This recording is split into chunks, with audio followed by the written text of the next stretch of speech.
안녕하세요. 저는 오늘 시댁 얘기를 좀 해볼까 합니다. 가난할수록 돈에 대한 집착이 더 클 수밖에 없다는 건 저도 충분히 이해는 하고 있어요. 하지만 이 문제는 조용히 넘어갈 문제는 아닌 것 같아 사연을 신청하게 되었습니다. 남편과 15년의 결혼 생활을 이어오는 동안 잘 살아보려고 쉬지 않고 지금까지 발버둥치며 악착같이 살아왔어요. 저희 부부는 시장에서 족발 장사를 하고 있는데 주말을 제외한 평일엔 손님이 많지 않아 한동안 어려움을 겪고 있었어요. 주말에만 잠깐 벌리는 돈으로 평일을 보내야 하는 상황이 반복이 되다 보니 이런 문제를 해결하지 못하면 결국 폐업의 위기에 놓일 것 같아 걱정이 많았어요. 족발집을 하기 전에 다른 장사도 몇 번 했었지만 좋은 결과는 얻지 못했던 상황이라 이번 족발집이 마지막이라 생각하고 남편과 함께 모든 걸 쏟아 부었죠. 족발이라는 게 접근성도 좋고 많은 사람이 술안주로도 선호하는 음식이라 열심히 노력만 하면 잘 될 줄 알았습니다. 하지만 간절한 마음과 다르게 현실은 냉혹했고 또다시 폐업 위기에 놓이게 될 만큼 안 좋은 상황을 겪고 있을 때 남편이 저에게 점심에도 먹을 수 있는 방법을 제시했어요. 그래서 평일 특선 같은 걸 준비해서 주말뿐만 아니라 평일에도 많은 사람들이 접할 수 있게 준비를 해봤는데 이게 생각보다 반응이 상당히 좋았습니다.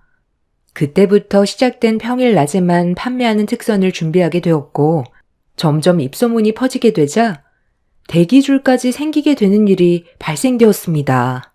남편과 둘이서는 많은 손님들을 감당할 수 없어서 직원을 고용하기 시작했어요. 음식 장사하는 사람들은 손님들이 많이 오셔야 힘이 나잖아요. 주말을 제외한 평일은 항상 우울했는데 족발을 부담 없이 접할 수 있게 되자 손님들의 만족도도 높아졌고 저희 가족의 생활 또한 어느 정도 여유를 찾을 수 있었어요. 남편과 결혼 생활하면서 힘들었던 날들이 스쳐 지나가게 되면서 눈물이 앞을 가리자 남편은 그런 저에게 그동안 정말 고생 많았다며 앞으로는 행복만 있을 거라고 있는 힘껏 저를 안아주었습니다. 그런데 그동안 고생을 많이 해서 그런지 몸에서 이상 반응이 오기 시작했어요. 한 달에 한 번 오는 주기가 2주도 안 됐는데 출혈이 있길래 최근에 식당 일이 많이 바빠지면서 몸이 피로해 일시적인 반응이라고 생각하고 대수롭지 않게 넘겼어요. 하지만 좀처럼 출혈이 멈추지 않길래 느낌이 별로 좋지 않아 잠깐 시간을 내서 병원을 찾아 검사를 받았는데 자궁 근종이라는 말을 듣게 되었습니다. 입원 수술을 해야 된다는 의사의 말에 일단 남편과 상의를 해야 될 것 같아 식당으로 돌아왔어요. 그런데 식당 안이 꽤 시끄럽길래 서둘러 들어가 봤는데 시모와 신우가 남편과 서로 언성을 높이면서 심각한 얼굴로 대화를 주고받고 있었습니다. 아니 세상에 장사가 이렇게까지 잘 됐는데 우리한테는 말도 안 하고 있었던 거야? 이 정도면 우리가 받는 한 달 생활비도 올려줘야 되는 거 아니니? 지금까지 받고 있었던 생활비는 너희들의 사정이 안 좋으니까 아쉬운 대로 만족하면서 받았던 건데 이렇게까지 손님이 많이 오면 얘기가 달라지지. 이 정도면 100만 원 정도 올려받아도 너희들한테는 지장 없을 것 같은데? 요즘 전화도 잘 안 되길래 식당에 어려움이 많은 것 같아 걱정돼서 찾아온 건데 이게 뭔 일이라니? 오빠, 정말 실망이야. 아니, 이렇게까지 손님이 많으면 벌어들이는 수익도 정말 많을 텐데 왜 우리한테는 말도 안 했어? 돈 좀 벌기 시작하니까 가족은 안중에도 없는 거지? 이렇게까지 잘 되면 나도 용돈 좀 받을 수 있겠다. 이번 기회에 오빠 덕 좀 보면서 살아도 되겠네. 그런 의미에서 오늘 용돈 좀 줘봐. 그래, 엄마도 생활비 좀 더 받아야 되겠다. 대기줄까지 서 있는 거 보면 돈을 긁어 모으고 있다는 건데 여태까지 생활비를 고정적으로 줬다는 게 너무 서운하구나. 제가 경제적으로 많이 힘들다고 언제 생활비 줄인 적 있었어요? 저희도 잘 되기 시작한 건 얼마 안 됐어요. 너무 보채지 않아도 알아서 챙겨 드릴 테니 그만 일어나세요. 어머님 오셨어요? 연락이라도 한 통 주셨으면 식사라도 하실 수 있게 자리 하나 만들어 드렸을 텐데요. 집에서 드실 수 있게 족발 좀 싸 드릴까요? 내가 지금 여기 족발 먹으러 온 줄 아니? 돈 받으러 왔다. 내 아들이 생활비 100만 원 더 올려주기로 했으니까 지금 당장 계좌로 좀 보내거라. 오빠가 저도 앞으로 용돈 주기로 했으니까 신경 좀 써서 매달 보내주세요. 그리고 이번에 결혼하고 싶은 사람이 생겨서 조만간 우리 집에 인사 오기로 했거든요. 언니 도움이 많이 필요한 거 알죠? 주말에 음식 좀 만들어주세요. 그리고 오빠, 나 결혼식 비용 오빠가 해결해 줄 수 있지? 한 번뿐인 동생 결혼인데 신경 써주는 건 당연하잖아. 우리 집안이 좋은 형편이 아니라서 그동안 결혼식을 어떻게 해야 되나 고민이 많았었는데 이렇게 좋은 기회가 찾아오게 될 줄 누가 알았겠니? 너희들이 잘 되니 앞으로 우리 가족의 생활도 많이 윤택해지겠지. 가족들한테는 돈 아끼면 안 되는 거 알고 있지? 그런데 너 표정이 왜 그러니? 내가 돈 달라는 게 싫은 거야? 저희 가족의 삶이 매번 힘들었던 건 시댁으로 들어가는 생활비 때문이었어요. 시부가 몇 년 전에 일을 하시다가 허리를 크게 다치신 적이 있으셨는데 그때부터 경제적으로 어려움을 겪게 되자 저희가 시댁의 생활비를 충당하게 되었습니다. 거기에 더해 신우는 만년백수에 하는 것도 없이 맨날 집에서 놀고 먹기만 하다가 남편이 한번 난리를 친 적이 있었는데 그때부터 일자리를 알아봐 일을 다니긴 했지만 워낙 백수 생활을 오래 해서 그런지 얼마 버티지 못하고 다시 백수로 돌아와 버렸네요. 이러다 보니 저희 속이 얼마나 답답하겠어요.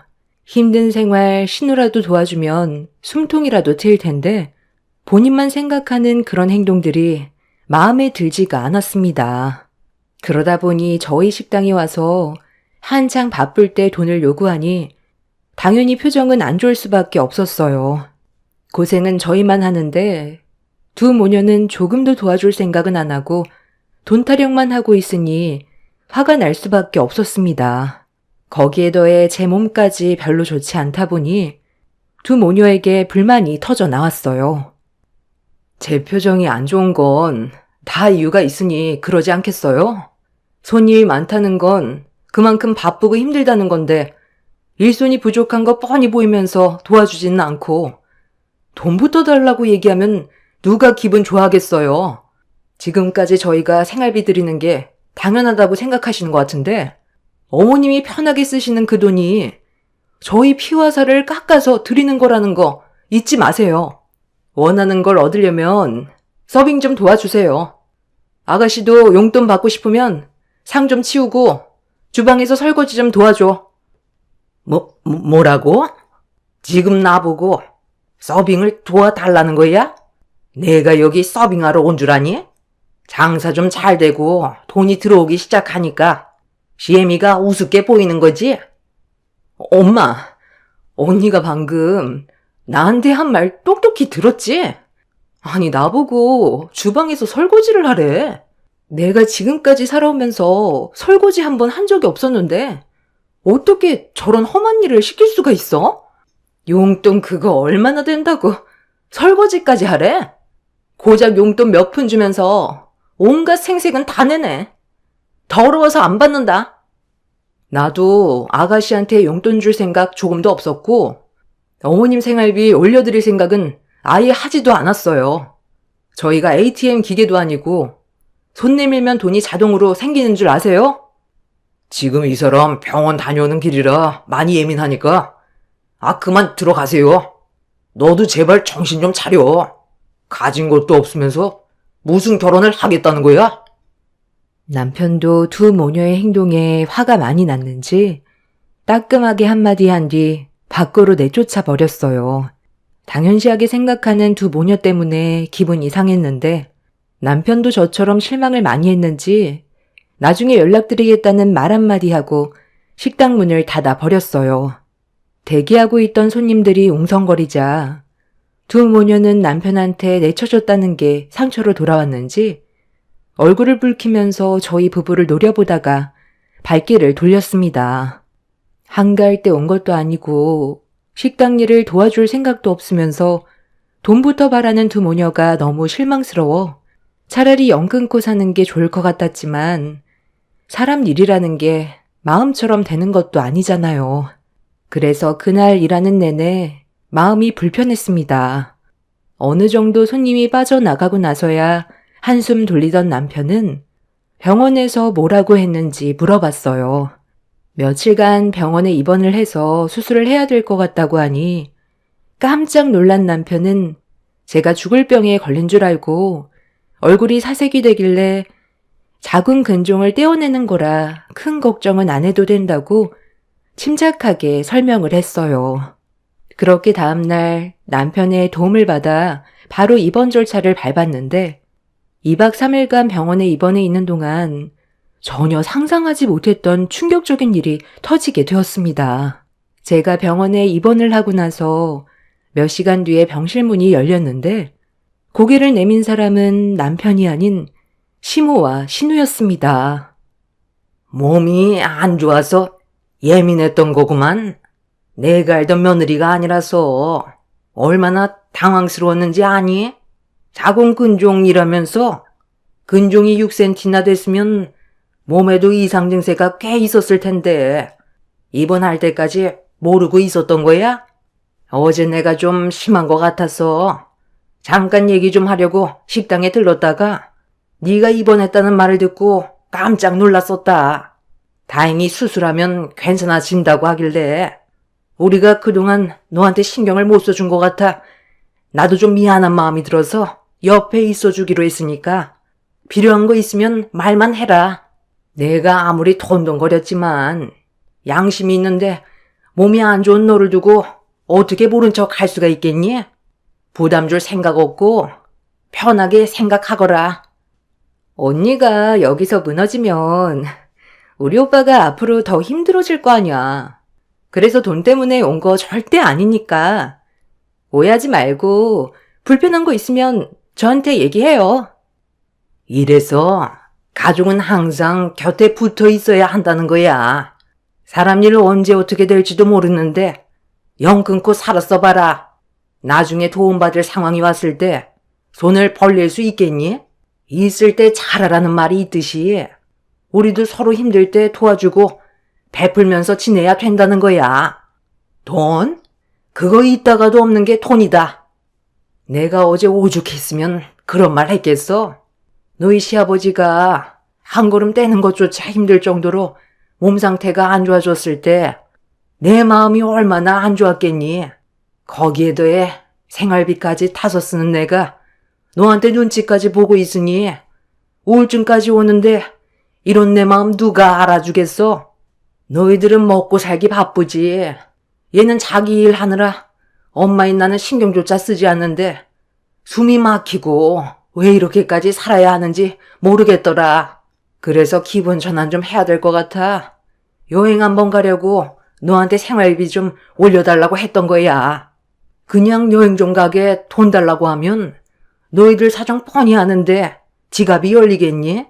생활비 좀 올려달라고 말을 하면 그래도 허튼 곳에 쓰는 돈이 아니니까 선뜻 지갑이 열릴 줄 알았지. 그런데 내 생각과 다른 방향으로 흘러가다 보니 많이 당황스러웠고 말투가 매끄럽지 않았던 것 같다.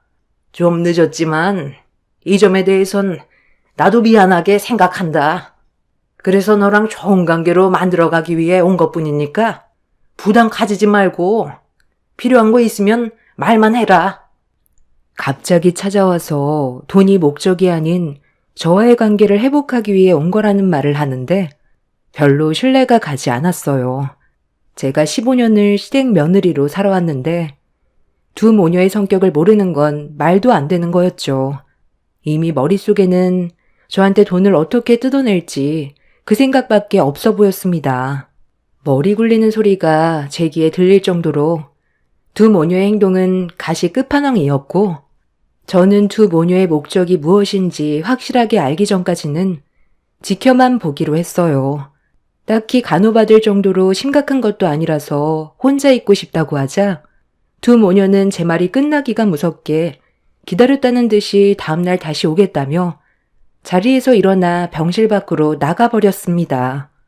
서로 좋은 관계도 아니라 옆에 있는 게 더 불편해서 돌려보낸 뒤 잠깐 화장실에 들리려고 저도 병실 밖으로 나왔는데 집으로 돌아간 줄 알았던 두 모녀가 안내 데스크에 서서 굳은 얼굴 표정으로 진지한 대화를 주고받고 있길래 그 대화 내용이 궁금해 최대한 들키지 않고 조심스럽게 가까이 다가갔어요. 엄마, 꼭 이렇게까지 해야 돼? 돈 그거 몇 푼 받는다고. 병원에까지 와서 마음에도 없는 말을 해야 되는 건데. 나는 그냥 용돈 안 받을래. 오빠가 이런다고 우리한테 돈을 주겠어? 알아서 수술 잘 받겠지. 언니도 우리가 가식적으로 구는 거 전부 다 알고 있을걸? 그동안 엄마랑 내가 했던 행동이 있는데 바보 아닌 이상 그걸 모르겠어? 과거에 뭘 했던 그게 뭐가 중요해. 지금부터 잘하면 되는 거야. 내 아들이 여기 오라고 한 이유가 뭐겠어? 며느리 잘 챙겨주면 앞으로 돈 좀 올려주겠다는 거잖아. 너는 눈치가 없니? 지금 당장을 생각하지 말고 앞으로의 미래를 봐야지. 쟤들 지금 돈을 긁어모으고 있는 중인데 주는 대로만 받을 거야? 수술 끝날 때까지 며느리한테 좋은 기억 심어주면 가만히 있어도 돈이 들어올 텐데 이번 하는 2박 3일 그거 못 참아서 굴러 들어오는 돈을 걷어차면 그게 얼마나 미련한 짓이냐? 아까 식당에 갔을 때 오빠가 언니 몸이 안 좋아서 입원 중이고 수술 받아야 한다고 했을 때 암인 줄 알았다니까? 한편으로는 암에 걸렸으면 훨씬 좋았을 걸이라는 생각도 했었어. 엄마도 솔직히 좀 기대했었지? 언니가 없어야 우리가 오빠 부리기 편한데 달라는 대로 줄 거잖아. 애들 돌봐준다는 핑계로 돈 달라고 하면 안 주겠어? 나는 그런 걸 상상했었는데 지금 상황이 많이 아쉽네. 그래도 이번에 옆에서 챙겨주는 척하면 떨어지는 건 좀 있겠지. 진짜 하기 싫어 죽겠지만 내 결혼식을 위해 참는다. 엄마는 병원에 더 있을 거야? 나는 남자친구 만나러 갈 거니까 오늘은 엄마가 신경 좀 써줘요. 그럼 나 먼저 가볼게. 두 모녀의 말을 들었을 때 어느 정도 예상했던 상황이라 별로 놀라지는 않았지만 돈 때문에 어쩔 수 없이 병실에 찾아와 걱정해주는 척 했다는 말을 들었을 때 역시나 하고 헛웃음밖에 안 나오더군요. 그냥 아예 무시하는 게 답인 것 같아 병실로 돌아왔는데 시모가 다시 고개를 내밀며 조심스럽게 들어와 저에게 말을 붙였습니다. 집으로 돌아가려 했는데 네가 몸이 좋지 않다 보니 발이 떨어지지가 않아서 좀 더 옆에서 시간 좀 보내주려고 다시 왔다. 아무래도 요즘 갑자기 식당 일이 바빠지면서 몸이 확 안 좋아진 것 같구나. 사돈분들은 알고 계시고 너무 멀리 계셔서 올라오시는데 힘들진 않겠어? 저희 부모님께는 말씀 안 드렸어요. 잠깐 수술하면 끝인데 굳이 남해에서 서울까지 올라오시게 하고 싶지 않아서요. 저 혼자 있어도 되니까 그만 들어가 보세요. 아버님도 보살펴 드려야 하잖아요. 그이가 오늘 일 좀 일찍 마무리하고 오기로 했어요. 제가 지금 많이 피곤해서 좀 누워야 할 것 같아요. 그래. 피곤하면 누워야지. 내 아들이 일찍 온다고 했으니 그럼 먼저 일어나 보마. 그런데 말이야. 혹시 내 아들 오면 말 좀 잘해줄 수 있겠니? 왜 그거 있잖아. 어제 얘기하다 마는 거. 요즘 식당 일도 잘 되는데 생활비 좀 올려주라고 네가 살살 구슬려서 좋게 얘기 좀 해줘봐. 경수가 또 네 말은 잘 듣잖니?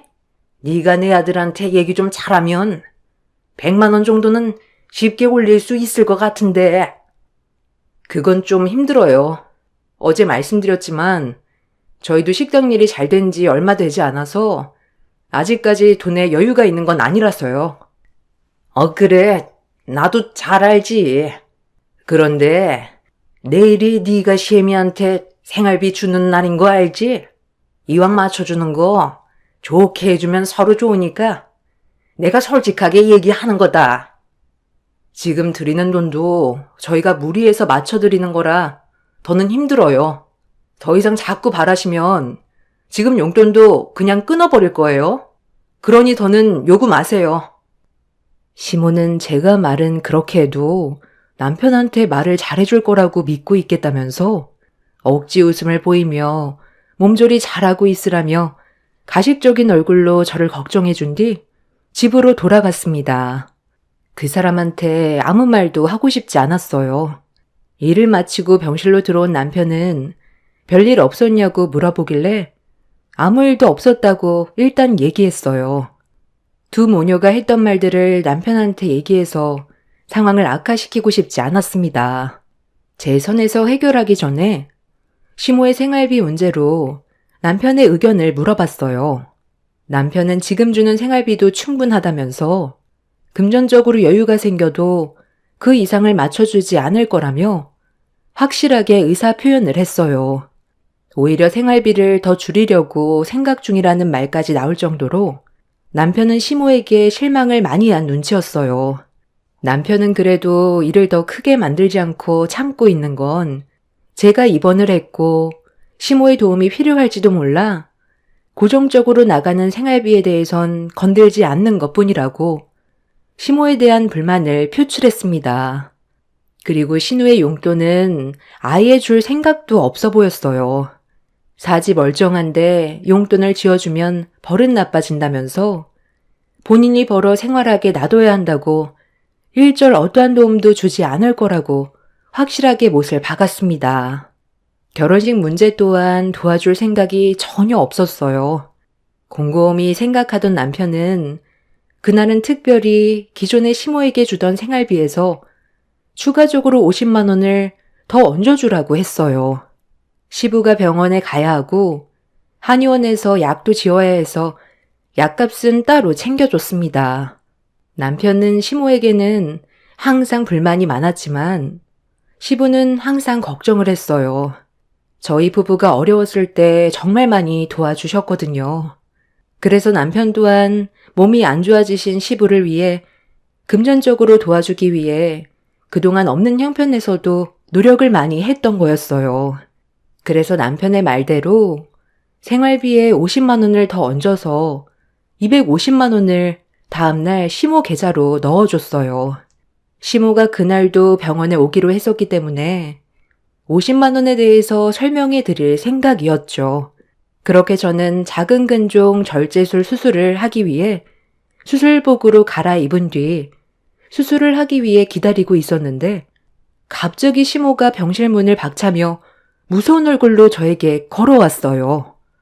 그리고 뒤이어 신우 또한 얼굴을 붉히면서 시모의 뒤를 따라 들어오길래 어떤 상황인지 전혀 알지 못해서 시모에게 무슨 일이 생겼냐고 물어보는 순간 제가 입고 있던 수술복을 사정없이 찢어버리더니 병실이 떠나갈 정도로 목소리를 높이며 흥분을 가라앉히지 못하고 있었습니다. 그리고 시모의 입에서 나온 한마디에 저 또한 화가 치밀어 올랐어요. 너 지금 이거 뭐야? 생활비를 왜 250만 원 보내준 거야? 내가 어제 충분히 좋게 얘기했을 텐데 50만 원은 어디 간 거니? 내 아들이 50만 원 덜 보내라고 한 거야? 당장 50만 원 더 토해내거라. 돈도 많이 벌면서 50만 원 그거 아까워서 지금 이 사단을 만들어? 눈치가 없는 거야?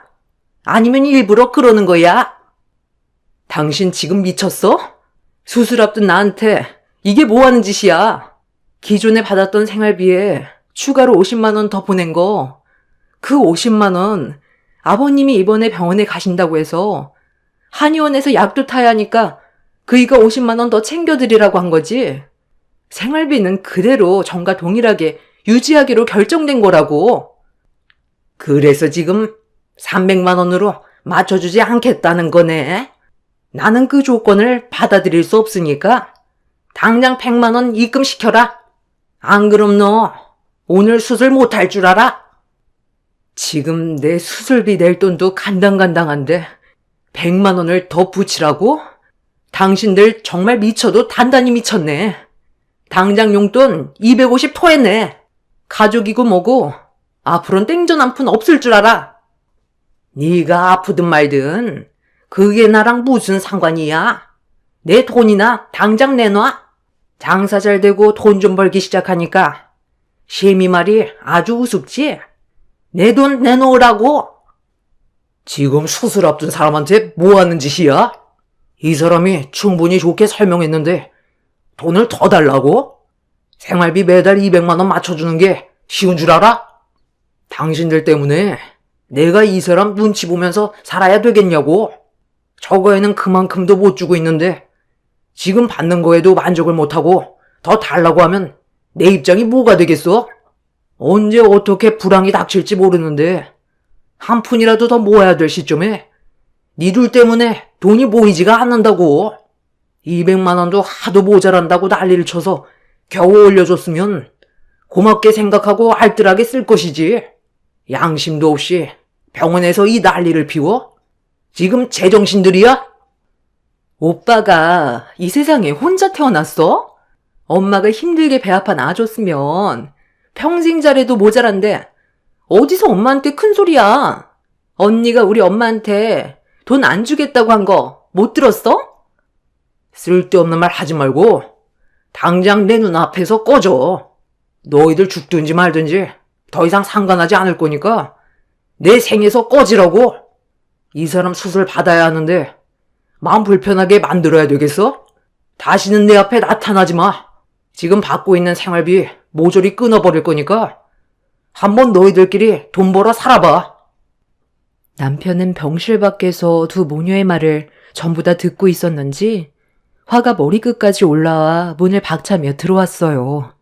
수술을 앞두고 생활비 문제로 한바탕 싸우게 되자 다른 대기 환자가 있어서 그날 수술은 결국 취소가 되어버렸고 두 모녀는 병원에서 쫓겨나 버렸네요.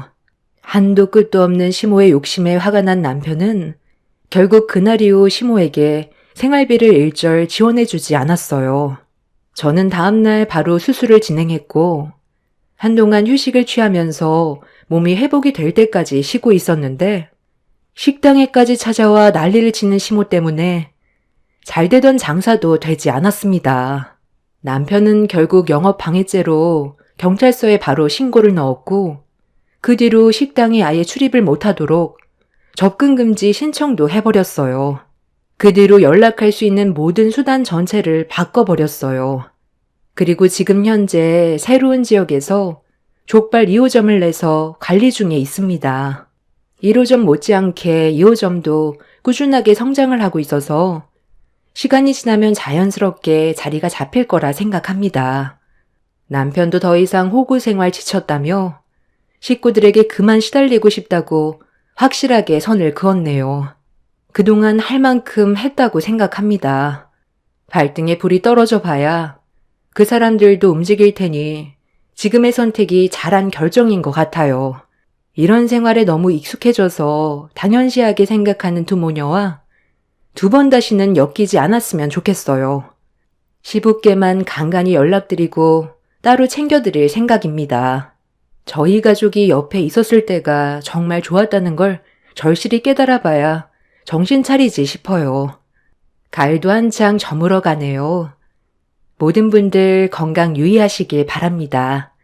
감사합니다. 안녕하세요. 저는 얼마 전까지 결혼을 준비했던 30대 직장인입니다. 열 길 물속은 알아도 한 길 사람 속은 모른다는 속담을 아시나요?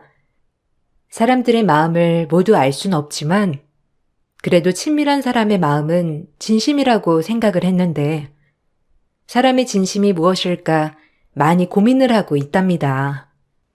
저희 부모님은 고이 기른 외동딸인 저의 결혼을 학수고대하고 있었어요. 20대 때는 연애도 많이 하기도 했지만 30대가 되어서는 연애도 안 하고 거의 일만 하다가 집에만 있으니 부모님께서는 결혼을 못할까 불안해 하셨죠. 그래서 적극적으로 부모님께서 저의 짝을 찾아주기 위해 발벗고 뛰셨는데 그렇게 만나게 된 남자가 예비 남편이었어요. 예비 남편은 아빠의 사업장 거래처에서 성실함으로 칭찬이 자자한 사람이었습니다. 그래서 아빠가 한번 눈여겨보고 있다가 제 짝이라 생각이 들어서 저에게 적극적으로 소개를 받아보라 권하셨죠. 한 번만 만나보라는 부모님의 부탁으로 처음 예비 남편을 만나게 되었는데 생각보다 외적으로도 제 이상형에 가까웠고 친절하고 다정한 성격에 반해서 그렇게 저희는 연애를 시작하게 되었습니다. 연애를 하면서도 제가 만나봤던 남자들 중에서 제일 다정하다는 생각이 들 정도로 무척이나 저에게 잘해 주었습니다. 아무래도 결혼을 목적으로 하다 보니 양가 부모님도 여러 번 만나게 되었는데요. 저희 집안은 사업가 집안으로 어느 정도 재력이 갖추어진 상태였지만 남자친구 집안은 매우 평범한 집안이었어요. 중견기업에 근무를 하다가 퇴사를 한 아버님과 가정주부 어머님, 결혼한 누나가 있었죠. 가족들 모두 처음 본 순간부터 잘해주셨어요. 식사 자리에 초대를 받아 집으로 간 날에도 저를 너무나 반겨주셨답니다. 어머, 반가워요. 우리 진우가 만나는 분이 이렇게나 곱고 예쁘신 분일 줄이야 생각도 못했네. 나는 진우 엄마예요. 진우한테는 말은 여러 번 듣긴 했는데 진우가 한눈에 반했다는 말이 왜인지 알 것 같네. 차린 건 얼마 없지만 편안하게 먹어요. 아무래도 우리 집은 내가 집에 있다 보니까 매번 저녁상을 이렇게 차리기는 한데 그래도 오늘은 특별히 진우 여자친구가 온다고 해서 신경 좀 써봤어요. 입맛에 맞을지 모르겠네요. 안녕하세요. 김소정이라고 합니다, 어머님. 초대해 주셔서 감사해요. 이거 약소하지만 화과자랑 차예요. 음식 준비하시느라 고생하셨겠어요. 이렇게 한 상 가득 차려 있으니 무엇부터 먹을까 설레네요. 진우 씨가 어머니 음식 솜씨가 정말 대단하다고 늘 말했는데 그냥 딱 봐도 맛있을 것 같아요. 아이고, 뭘 이런 걸 다 가지고 왔어요. 편하게 오면 되는데. 어쨌든 고마워요. 나중에 밥 다 먹고 나서 같이 먹으면 되겠다. 사실은 우리 진우가 이제 결혼을 준비해야 할 나이인데 만나는 사람이 워낙 없어가지고 우리가 걱정을 정말 많이 했다니까.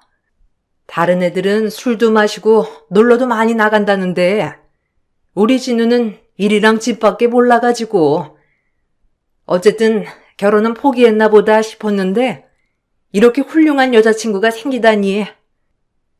아, 엄마, 그렇지?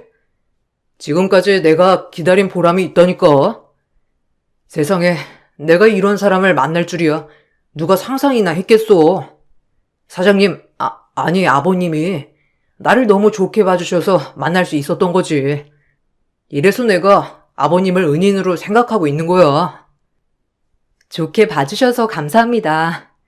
저희 집에서도 진우 씨가 워낙 성실하고 착실하다면서 너무 마음에 들어하세요.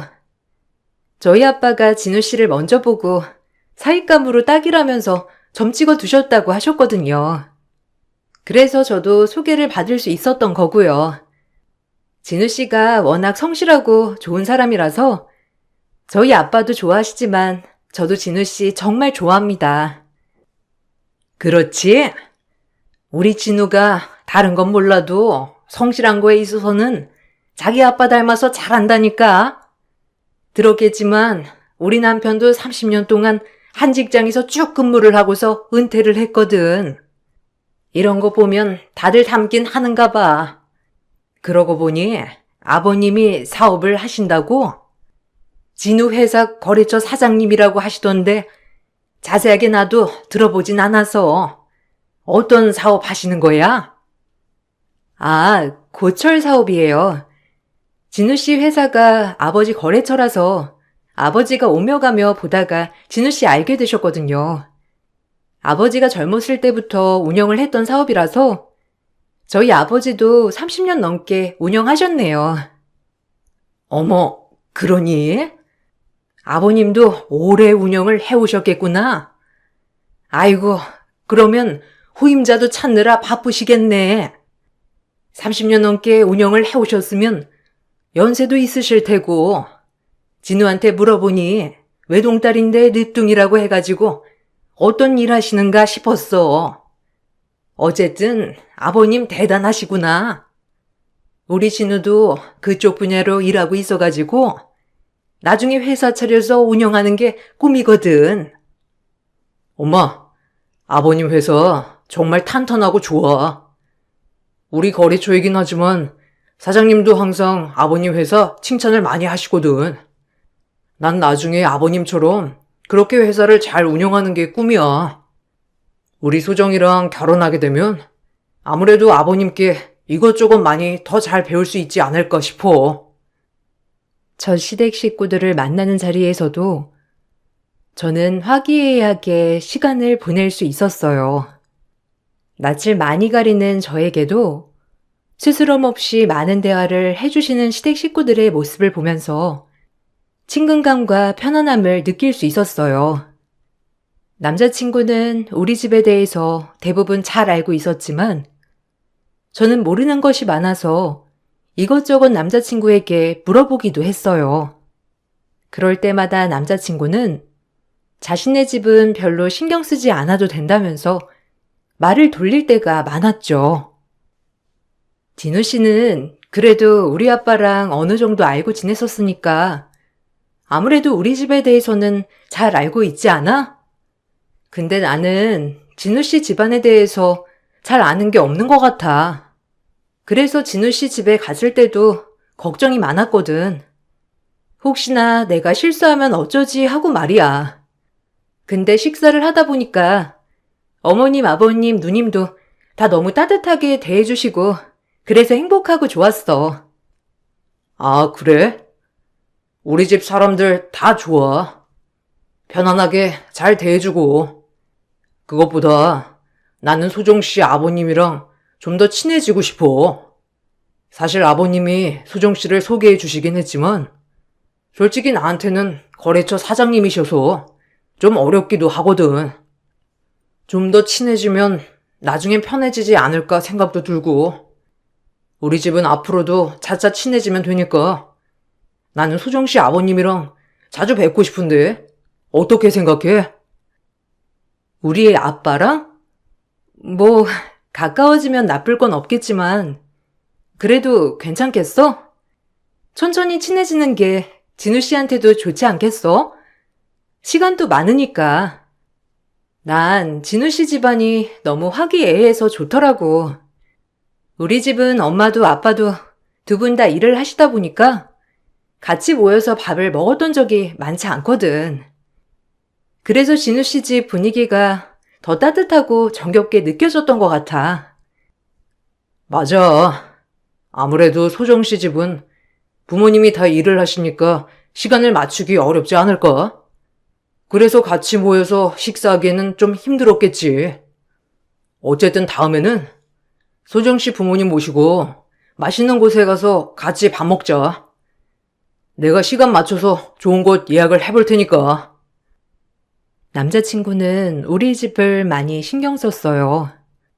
보통 장인어른을 어려워하는 사람들이 많은데 남자친구는 결혼을 하기 전에 아빠랑 친해지려고 노력을 하는 모습이 보기 좋았죠. 그런 남자친구의 노력을 저희 집에서도 마음에 들어 했어요. 싹싹하게 대하는 남자친구의 모습을 보면서 사윗감으로 너무 괜찮다 생각을 하게 되었습니다. 연애를 시작하면서 남자친구의 집에서는 얼른 결혼을 했으면 좋겠다는 의사를 표현했지만 저는 그래도 1년 정도는 연애를 하고 싶다 생각을 했어요. 그렇게 1년을 연애하고 저희는 결혼을 준비하게 되었습니다. 결혼을 결정하기까지도 크게 의견 다툼은 없었어요. 연애를 할 때도 대부분 제 의견을 들어주었던 남자친구였기 때문에 결혼 준비 과정에서 크게 다툴 일이 많을 거라는 생각은 없었어요. 그렇지만 점점 결혼을 준비하면서 의견 차이가 생기기 시작했죠. 진우 씨, 우리 이제 슬슬 결혼 준비 본격적으로 해야 하지 않을까? 먼저 신혼집은 사실 나는 지금 내가 살고 있는 전셋집에서 그냥 시작을 해도 괜찮다고 생각을 하거든? 가전제품도 내가 여기 이사 오면서 다 새로 샀고, 리모델링도 싹 하고 들어온 거라 1년 조금 지났을 뿐이고, 가전제품이나 가구도 거의 새 거니까 그냥 들어와서 살아도 되지 않을까? 혼수도 따로 안 해도 될 것 같아. 나중에 우리가 돈 모아서 이사 갈 때 그때 새로 싹 하는 게 좋지 않겠어? 솔직히 우리 둘 다 모아둔 돈도 별로 없으니까 집 새로 사기도 그렇잖아. 그냥 이렇게 준비를 하는 게 나을 것 같은데 어떻게 생각해? 어? 거기서 그냥 시작을 하자고? 그래도 신혼인데 좀 깔끔하게 새 집에서 시작을 하고 싶지 않아? 아버님은 뭐라고 안 하셔?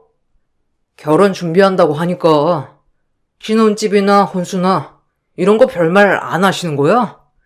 그래도 아버님 체면도 있고 그런데 전셋집에서 외동딸 신혼집 그냥 한다고 하면 좀 그렇지 않겠어? 나야 뭐 상관은 없지만 아버님은 회사 사장님이시기도 하고 내 주변에서도 그걸 다 알고 있으니까 좀 그렇네. 그럴 게 뭐가 있어. 결혼은 우리 둘이 하는 건데 솔직히 우리가 모은 돈으로는 거기 전세도 못 들어. 그러면 대출 받아서 집이라도 사자는 거야?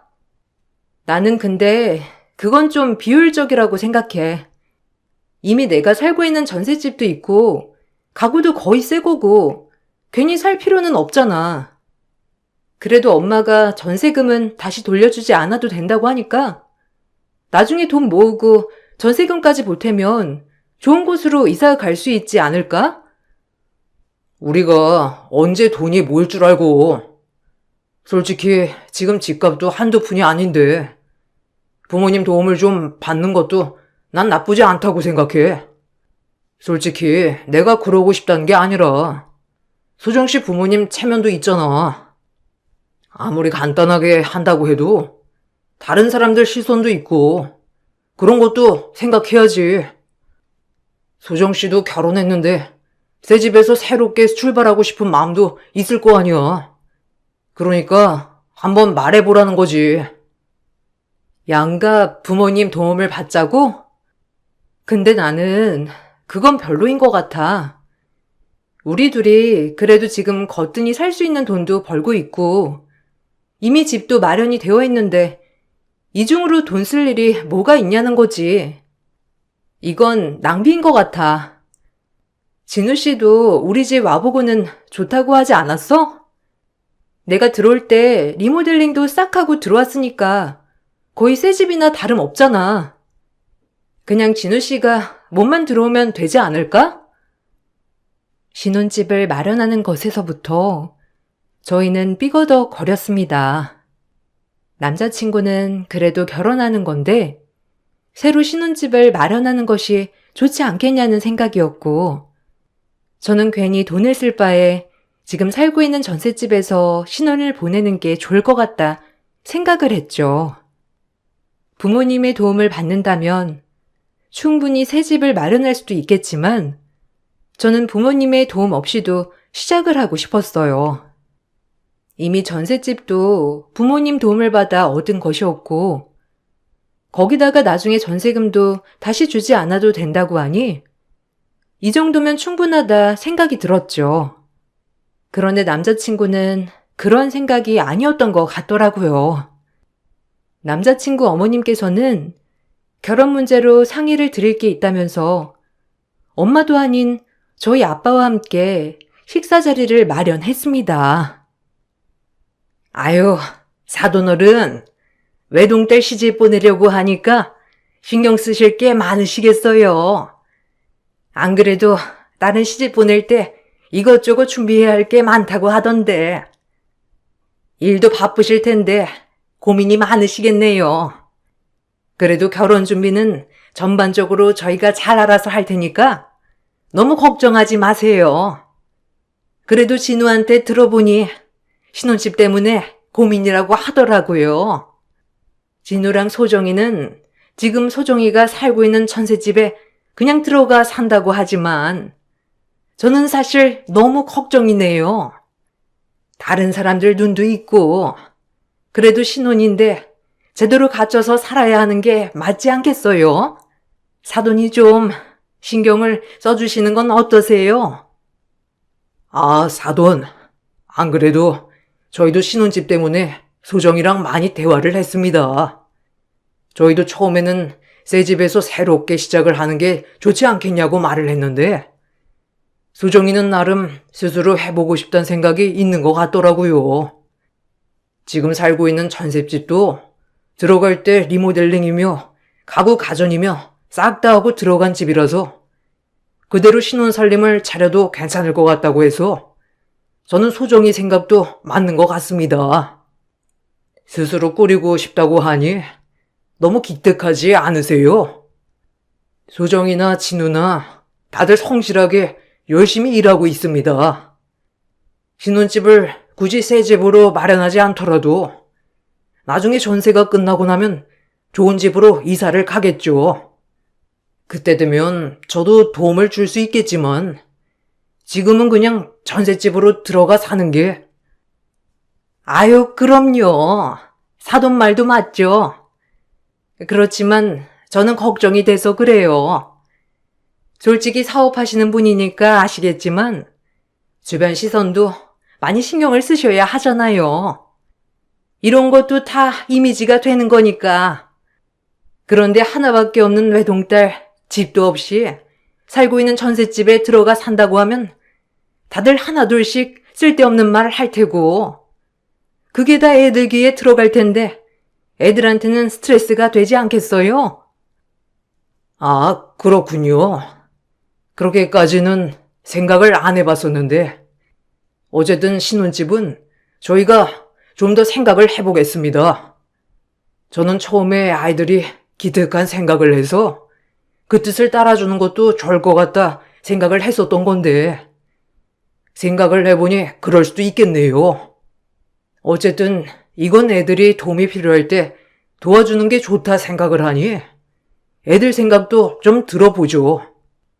소정이랑 진우는 어떻게 생각하니? 저는 사실 신혼집을 굳이 지금 마련하지 않아도 된다고 생각해요. 솔직히 지금 사는 전셋집도 리모델링 싹 다 하고 들어간 거잖아요. 가구나 가전도 1년밖에 안 된 것들인데 이것도 새로 싹 구입을 한다는 게 좀 아깝다고 생각이 들어요. 차라리 전세 만기가 되면 새 집으로 이사를 가면서 그때 바꾸는 게 좋지 않을까 생각해요. 신혼집이라고 해서 다른 사람들 다 초대를 할 것도 아니고 그렇다고 다른 사람들 말에 일일이 다 신경을 쓸 필요는 없을 것 같아요. 저도 소정이 생각이 나쁘다고는 생각하지 않는데요. 그렇지만 신혼이고 언제 돈이 모일지는 모르는 상황에서 무작정 다음에는 새 집으로 간다는 보장은 없잖아요. 지금 딱 결혼할 때 새 집으로 이사를 가는 것도 나쁘지 않다고 생각을 해요. 사실 저는 처음에 어떻게든 대출을 받아서 이사를 가는 게 좋지 않을까 생각을 했어요. 지금 사는 곳은 직장에서도 멀기도 하고요. 그래요. 진우 직장이랑은 좀 거리도 멀고 그렇게 되면 진우 출퇴근할 때도 피곤하고 지금 사는 집에서 출퇴근하면 그게 더 문제죠. 거기다가 집이 한두 푼도 아닌데 언제 새 집을 살 수 있겠어요? 그걸 어떻게 장담하고요? 신혼에는 대출도 잘 나온다고 하니까 지금 사는 사람들도 많이 있는데 그렇다고 이제 막 사회생활한 애들 집 대출 갚느라 고생하는 것보다는 사돈이 좀 도와주시면 어떨까 싶기도 하네요. 그렇네요.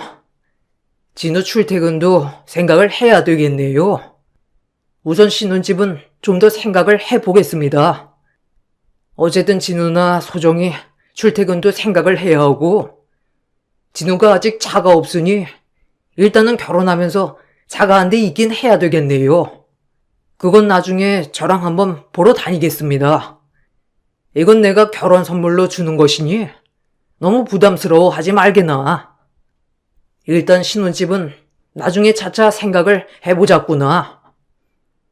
남자친구와 예비 시모는 강력하게 새 집으로 신혼집을 마련하길 원하는 듯 했어요. 아빠는 제 뜻에 따라서 결정을 하신다곤 하셨지만 아무래도 사돈댁에서 새 집을 강력하게 원하시고 계셨기 때문에 아빠가 집을 마련해 주는 것이 좋을 것 같다 생각을 하시는 듯 했죠.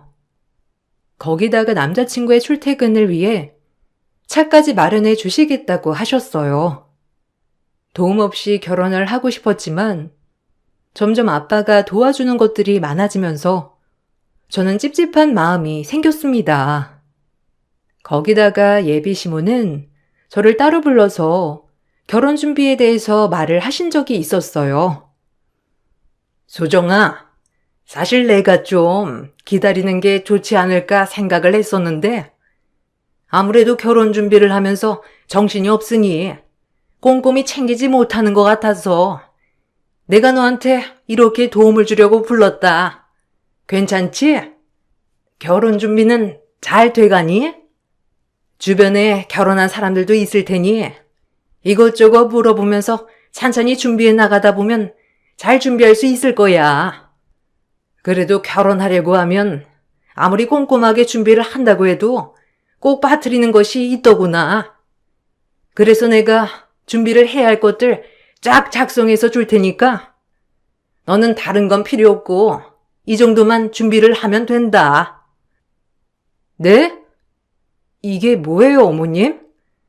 제가 준비해야 하는 것들인가요? 근데 이게 다 뭐예요? 명품 가방에 화장품에 이거 예단 리스트예요?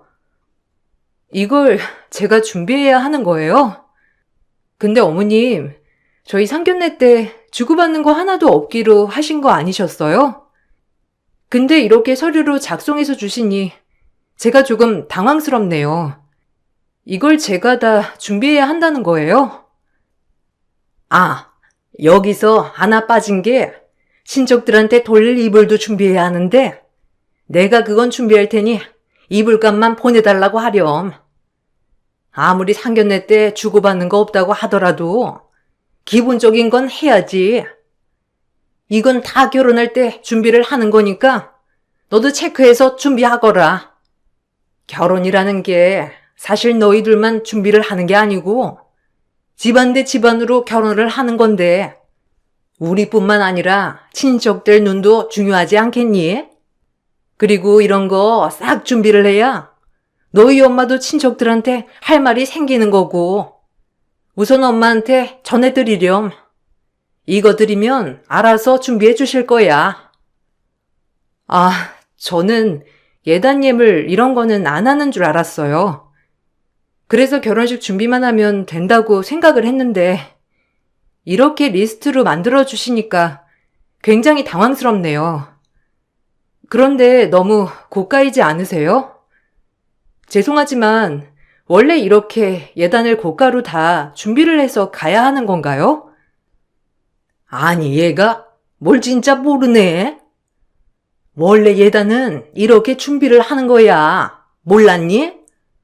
솔직히 이건 가장 낮은 레벨로 준비를 하는 건데 사업가 집안이라서 이런 거 기본적으로 알 줄 알았는데 정말 아무것도 모르는구나. 너는 주변에 결혼한 친구 없니? 거기 물어보면 다 알 건데. 아니다. 네 엄마한테 보여주면 다 이해하실 거야. 그리고 친인척들한테 돌리는 이불은 내가 저렴하게 잘 준비를 해서 돌릴 테니까 너무 부담 갖지 마시고 이불값만 보내주시면 된다고 말씀드려라. 예비 시모는 당당하게 예단을 용구하셨죠. 이미 예비 남편에게 아빠가 출퇴근 차까지 새로 마련해 주었을 뿐만 아니라 신혼집까지 요구한 것에서 그치지 않고 예단까지 요구를 하자 저는 너무나 당황스러웠습니다. 엄마에게 이 사실을 알려드리니 엄마는 당황해했지만 그래도 하나밖에 없는 딸 미운 털이 박힐까 싶어서 알아서 잘 준비를 하겠다고 말씀하셨습니다. 엄마는 조금 더 넉넉하게 예단비까지 보냈고 거기에서 돌려주는 돈 하나 없었어요. 거기다가 시모는 저에게 귀한 것이라면서 오래전에 받았던 것인지 광도 없는 허름한 진주 목걸이 세트를 저에게 예물이라며 주셨죠. 그래도 저희 집에서 해간 것이 얼마인데 이것밖에 주시지 않을까 생각이 들기도 해. 남자친구에게 말을 꺼내니 남자친구는 오히려 저에게 서운해했어요. 나 어머님한테 예단 리스트 받았어. 엄마가 알아서 챙겨서 보냈는데 오늘 어머님이 진주 목걸이 세트 주시더라고. 근데 우리 이런 거 안 하기로 한 거 아니었어? 상견례에서도 서로 주고받는 거 안 하기로 한 거 같아서. 갑자기 이렇게 준비하라고 하시니까 너무 놀랐어. 엄마가 알아서 잘 준비해서 보냈는지 어머님이 좋아하시긴 했는데 솔직히 이게 맞는지 모르겠어. 엄마가 그렇게 아끼던 진주 세트를 소정 씨한테 줬구나. 엄마가 소정 씨 진짜 마음에 드는가 보다. 근데 소정 씨가 잘 몰라서 그런 거야. 나도 처음에는 잘 몰랐는데 결혼 준비하는 게 사실 우리들만 하는 게 아니더라고. 어른들이 다 알아서 준비해야 할 게 있으니까 그렇게 전해 주셨겠지. 그래도 어머님이 안 한다고 하신 것도 아니고 알아서 준비해야겠다 하신 거잖아. 그런 것만 보더라도 우리가 모르는 어른들끼리 주고받는 게 있는 거야. 주변에 물어보니까 예단은 기본적으로 하긴 하더라고. 우리가 뭘 몰라서 주고받는 거 안 하기로 정해버린 것 같아. 그래? 그래도 내 친구들 중에서는 예단 예물 안 하기로 하고 결혼식만 딱 하는 친구들도 있긴 하던데. 이렇게 명품으로 다 준비를 하는 친구도 있긴 하지만 아마 그건 처음부터 정해서 했던 것 같고 그래서 난 좀 그랬어. 그리고 솔직히 난 진우 씨 차도 받고 그래서 괜찮은 예물 받을 수 있지 않을까 생각을 했는데 약간 내가 너무 기대를 한 건가? 아, 소정 씨, 나 진짜 너무 실망이다. 소정 씨, 이렇게 따지는 사람이었어? 소정 씨가 그렇게 말하면 나도 서운해. 솔직히 나는 차 받는 게 지금 신혼집이 너무 멀어서 받는 거잖아.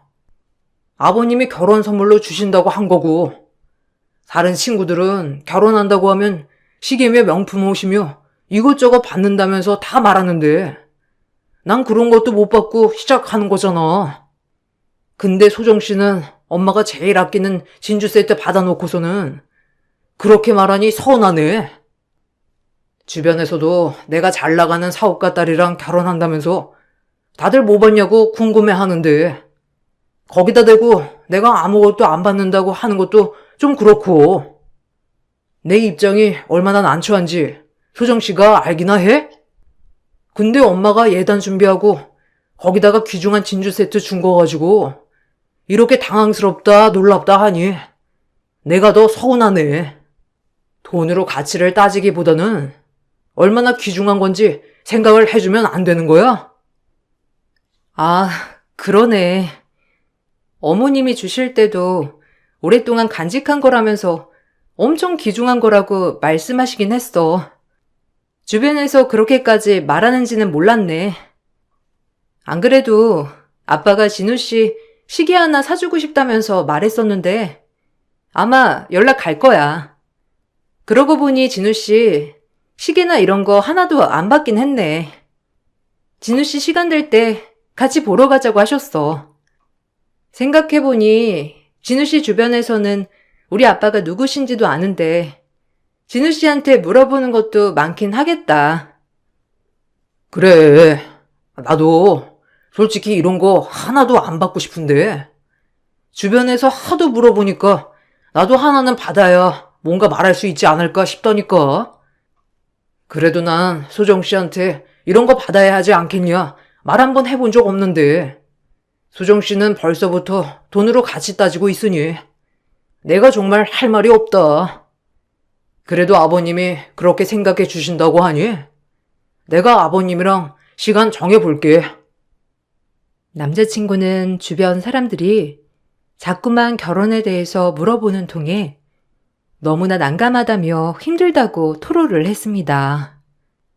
저 역시 남자친구의 상황은 생각하지 않고 너무 제 생각만 한 건 아닌지 미안한 마음이 들기도 했죠. 그 뒤로 엄마가 예단을 꼼꼼하게 챙겨 보내고 아빠가 남자친구의 시계를 선물로 해주면서 별탈 없이 결혼 준비가 진행되는 듯 했습니다.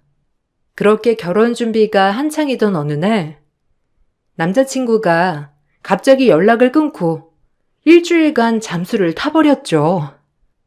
저는 무슨 일인가 싶어서 시댁에도 연락을 해보고 찾아가 보기도 했지만 아무도 만날 수가 없었습니다. 그렇게 일주일이라는 시간이 흐르고 난 후에 남자친구에게서 만나자는 연락이 왔습니다.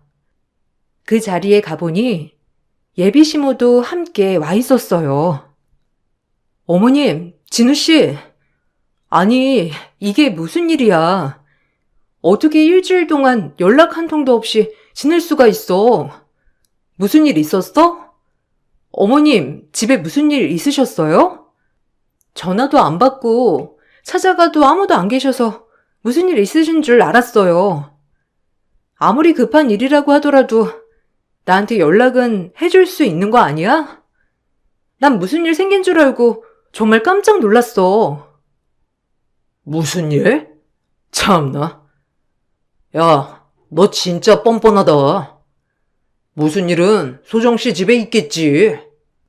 소정 씨 아버님 사업 망하기 직전인 건 알고 있어? 아니, 망하기 전부터 망할 거라는 거 설마 알고 있었던 거야?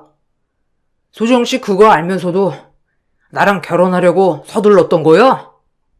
진짜 소정 씨 돈돈거릴 때부터 알아봤어야 했는데 그거 다 알면서도 결혼 진행했던 거네. 진짜 실망이다. 그게 무슨 소리야? 아빠 사업이 망하다니. 그건 무슨 말이야? 그리고 결혼을 서둘렀다는 게 무슨 소리고. 진우 씨 집에서 결혼 빨리 하자고 했잖아. 무슨 말을 하는지 모르겠어. 혹시 아빠 사업 상황 때문에 그런 거야? 지금 투자자 찾고 있어. 우리 아빠 사업 안 망해. 사업이 어려워지긴 했지만 그게 문제가 되는 거야? 그것 때문에 지금 진우 씨가 잠적했다고 하는 거야? 그래. 내가 같은 업계에서 일하는데 너네 아빠 상황을 내가 모르겠냐? 너네 잘난 아빠 사업 다 망했어. 회복도 불능이라서 완전히 정리해도 끝이 안 난다고 하더라. 너 이거 알고 있었지? 너네 이거 알면서도 어떻게든 결혼하려고 한 거였지? 아, 내가 벤츠 안 하려다 배차 떠 안을 뻔했네. 됐고, 긴 말 안 할 테니까 파혼하자. 너랑은 결혼 못하겠으니 끝내자고. 갑자기 파혼이라니. 지금 뭔 소리 하는 거야? 결혼 겨우 3개월도 안 남았어. 이제 결혼식만 하면 되는데 지금 갑자기 잠적하더니 헤어지자는 게 말이나 돼? 혹시 진우 씨 우리 아빠 사업 어려워졌다고 하니까 그러는 거야? 그래서 지금 나한테 헤어지자고 하는 거냐고. 너 어디다 대고 소리치니? 내가 이럴 줄 알고 우리 아들이랑 같이 나왔다.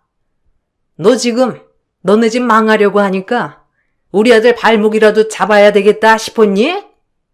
너네 집 망하면 너 결혼은 꿈도 못 꿀 테니까 우리 아들 발목 잡아서 결혼이라도 해야 되겠다 싶었어? 참나, 턱도 없다 얘. 아휴, 내가 집안 하나만 보고 사돈 때 결정했는데 망하다니 정말 어이가 없네.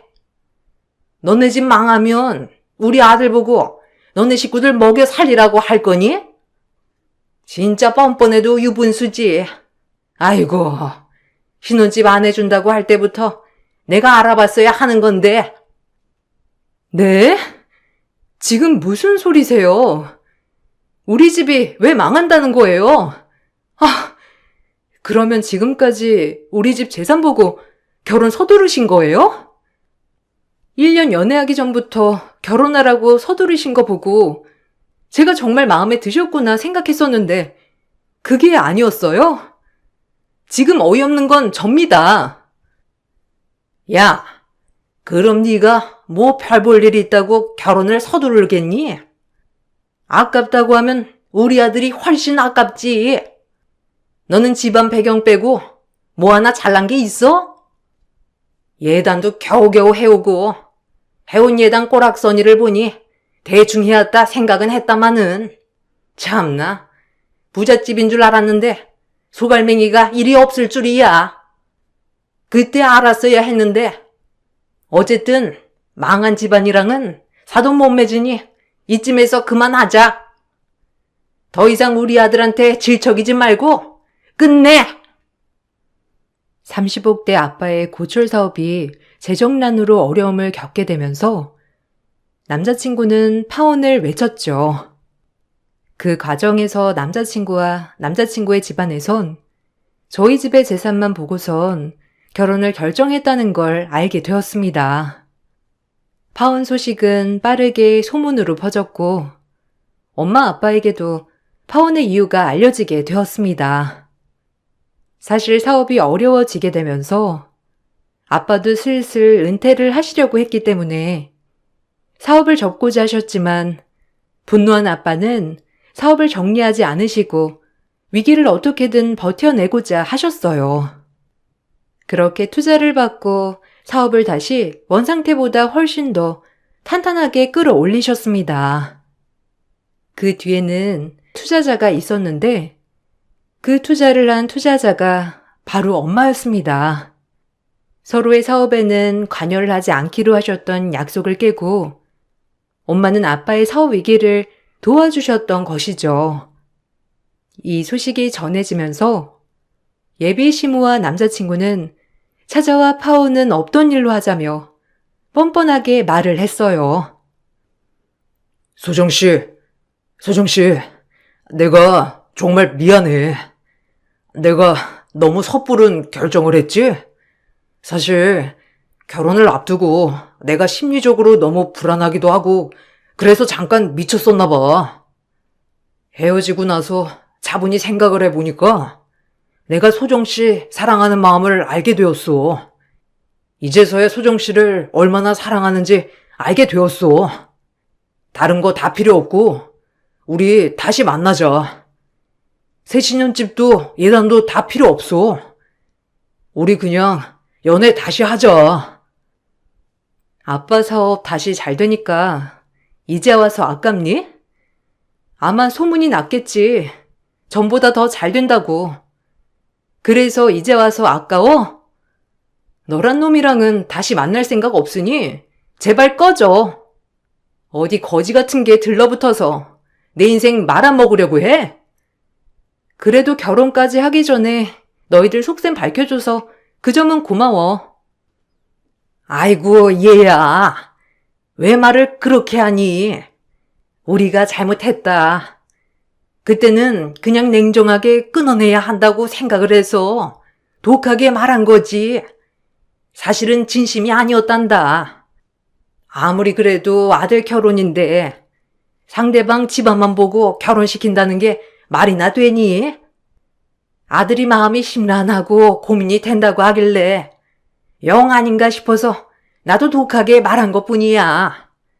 너무 미안하다. 너도 아직 우리 진우 사랑하지 않니? 우리 다 지난 일은 잊고 다시 시작하자. 그래, 소정씨. 우리 결혼 안 해도 상관없어. 1년 미뤄도, 아니 안 해도 상관없고, 우리 다시 만나자. 내가 잘못 생각했어. 소정씨한테 큰 상처 준 거 내가 다 갖고 싶어. 결혼 안 해도 좋으니까 우리 다시 만나기만 하자. 내가 잘못한 거 다시 갚을게. 와, 이렇게 사람 태도가 확확 바뀌는 걸 실제로 보니까 참 신기하네. 이럴 수도 있구나. 이보세요. 우리 집 다시 잘 되니까 아까워요? 그러면 그때 그러지 말았어야지. 집불도 없는 집이라도 난 사람 인성만 보고 당신네 집이랑 결혼하려고 했어. 근데 뻔뻔하게 이것저것 요구하니 이건 아닌가 싶었는데도 결혼 진행하려고 했다고. 그런데 우리 집 망하니까 바로 버리는데 그런 집이랑 어떻게 결혼하라고 하는 거야? 나 2번은 말 안 해. 당장 내 앞에서 꺼져. 아이고, 우리 며느리 많이 화났구나. 한번 용서를 해다오. 내가 너무 독하게 말했지? 아니, 우리랑은 앞으로 안 봐도 상관이 없단다. 우리 아들이랑만 다시 한 번만 만나다오. 내가 이렇게 부탁하마. 결혼하고서도 우리 집 안 와도 되고 평생 안 봐도 좋으니 우리 아들만 다시 만나다오. 계속 이렇게 하시면 저 경찰 부를게요. 그리고 앞으로 연락도 하지 마시고요. 이미 우리 집에서는 당신네 집안이랑 결혼할 생각 추호도 없습니다. 아무리 울며불며 빌어도 소용없으니 당장 내 눈앞에서 꺼져주세요. 그리고 결혼 준비하면서 든 비용 청구할 테니 다 뱉어낼 생각 하시고요. 사업이 다시 잘 된다는 소식을 듣고 예비 시댁에서는 하루가 멀다 하고 찾아와 다시 만나자며 울며불며 빌었어요. 그렇지만 이미 그들의 속셈을 알게 된 이상 다시 만날 수는 없었죠. 이 사실 또한 소문이 나게 되면서 남자친구는 다니던 회사에서도 외톨이로 지내게 되었습니다. 사업이 망하려고 하자 파혼을 선언했던 남자친구가 다시 아버지 사업이 잘 되니 만나자고 요청했다는 소문은 남자친구에게도 치명적이었어요. 결국 남자친구는 회사를 퇴사할 수밖에 없었어요. 그와 동시에 저는 결혼을 준비하면서 들었던 비용에 대해서도 청구를 진행했습니다. 전적으로 저희 집에서 모두 비용을 처리했기 때문에 이에 대한 청구를 진행했죠. 청구 소송은 우리의 손을 들어주게 되면서 남자친구 집에서 배상을 하게 되었습니다. 남자친구 집은 남자친구의 아버지의 적은 연금과 남자친구의 월급으로 겨우 생활을 유지하고 있었지만 남자친구가 퇴사를 하게 되었고 배상까지 하게 되면서 하나 남은 집마저 팔고 시골로 내려갔다고 들었어요. 돈으로만 가치를 따진다는 저를 나무랐던 남자친구는 결국 본인이 더 돈만 밝히는 사람이었던 것입니다. 그렇게 저의 결혼 준비는 끝이 났어요. 다시는 좋은 사람을 만날 수 있을까 불안과 두려움이 컸지만 요즘 저를 조건 없이 좋아해주는 사람을 만나 행복하게 지내고 있답니다. 사람을 돈으로만 가치를 두는 게 아니라 저 자체만으로 존중해주고 사랑해주는 사람을 만났어요.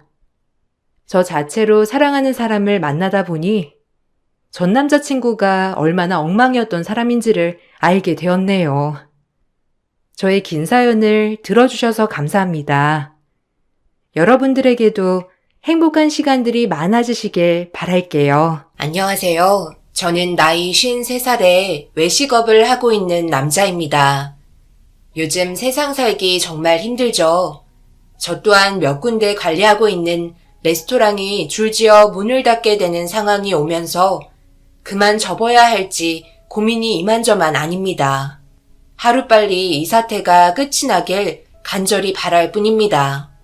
쉬게 되는 날이 점점 많아지면서 하루가 지난 음식들을 자주 버리게 되는데 얼마 전 소포 하나가 레스토랑 문 앞에 놓여 있었고 상자 안에 있던 내용물을 보게 된 순간 그 자리에서 엄청난 눈물을 쏟아내고 말았습니다. 머릿속에서 희미해져 갔던 기억이 상자 안의 내용물에 또다시 생생하게 기억이 났고 집으로 돌아와서도 제대로 잠도 이루지 못할 정도로 계속해서 그날의 일들이 자꾸만 떠오르네요. 늦은 새벽 시간 도저히 잠도 안 오고 여러분들께 제가 겪었던 사연을 털어놔야만 눈을 붙일 수 있을 것 같아 바쁜 일상 속에 잠시 묻어두었던 그때의 기억들을 꺼내어 풀어보도록 하겠습니다. 벌써 10년의 시간이 훌쩍 지나가 버렸네요. 그동안 정신없이 앞만 보며 달려오다 보니 흘러가 버린 시간에 최선을 다하지 못했던 순간들이 제 기억 속에 남아 있습니다. 왜 그래? 밖에서 무슨 일이 있었어? 잠시 화장실 다녀온다고 해놓고 표정이 왜 이렇게 안 좋은 거야? 그게 있잖아요. 아니 밖에서 초등학생 정도 되어 보이는 아이들이 저희 레스토랑 앞에서 알짱거리잖아요. 그냥 지나가는 줄 알고 별 생각 안 하고 있었는데 뭔가 우당탕 소리가 나서 그곳으로 달려가 보니 글쎄 아이들이 쓰레기통을 뒤지고 있더라고요. 넘어진 쓰레기통을 보고 너무 놀라 뭐 하는 거냐고 소리치니까 화들짝 놀라며 도둑고양이 마냥 도망가더라고요. 아무래도 가출한 아이들 같아요. 시설에서 관리받고 있는 것 같지는 않던데요. 꼬리 내리고 급하게 도망가는데 얼마나 웃기던지. 아마 다시는 레스토랑 근처에는 오지 못할 거예요. 제가 무섭게 소리쳤거든요. 지금 웃음이 나와? 배고파서 해선 안 될 행동까지 하게 된 아이들한테 소리쳐놓고 웃음이 나오냐고.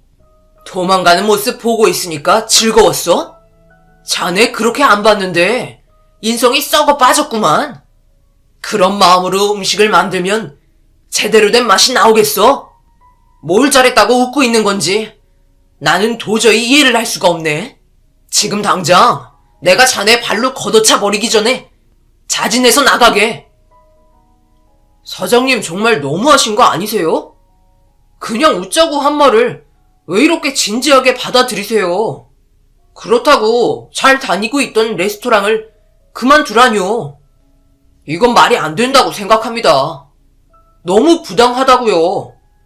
저는 절대 못 나가니까 마음대로 하세요.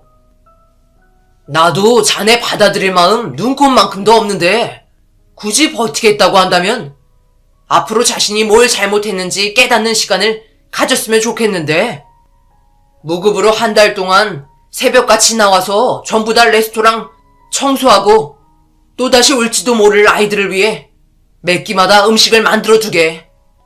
내가 걸은 조건을 받아들이기 싫다면 붙잡지 않을 테니 지금 당장 레스토랑에서 나가게. 남자 직원은 그 아이들 때문에 내가 왜 잘 다니고 있던 레스토랑에서 그만둬야 하냐고 난리를 쳤지만 제가 걸은 조건은 받아들이기 싫다고 자진해서 두 발로 나갔습니다.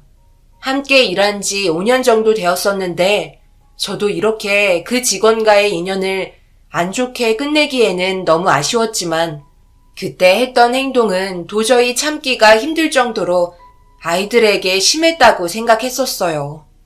어떻게 쓰레기통을 뒤지고 있는 아이들을 보면서 화를 내고 도망가는 모습을 보며 웃기다면서 제 앞에서 배꼽을 잡고 있는데 너무 황당했고 이 사람의 인성을 전부 보고 말았죠. 그래서 그동안 함께 있던 시간보다 앞으로 함께할 시간이 더욱더 싫었습니다.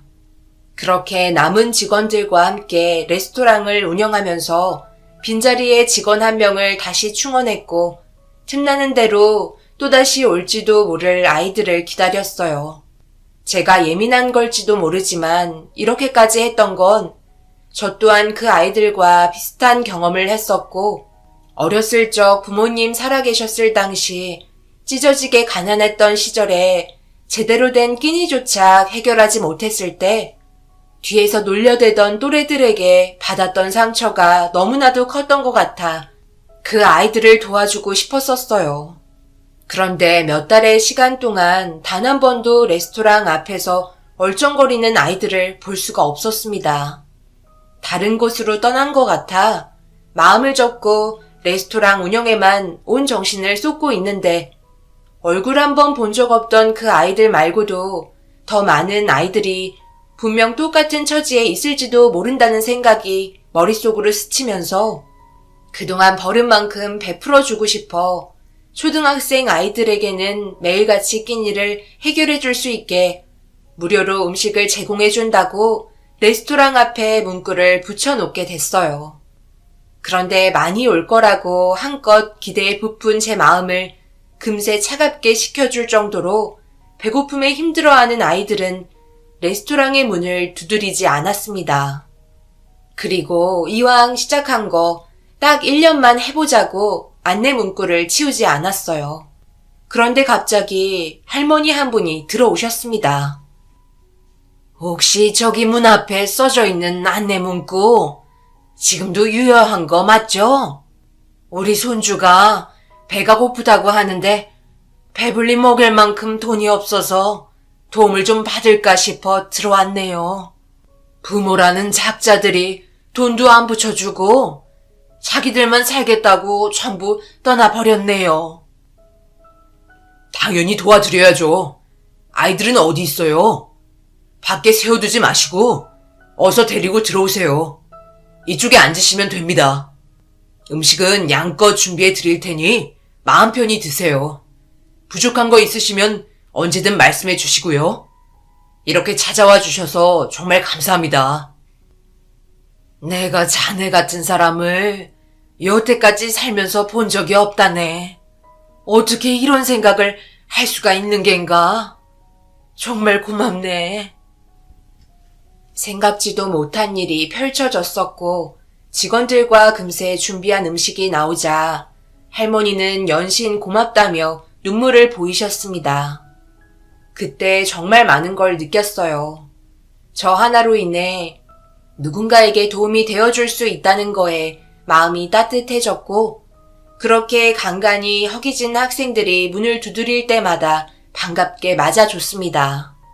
처음의 시작은 미미했지만 시간이 점점 지날수록 입소문을 많이 탔는지 꽤 많은 학생들이 몰려왔어요. 동네에서 생활하는 아이들 말고도 다른 지역에서 오는 아이들까지 정말 다양했습니다.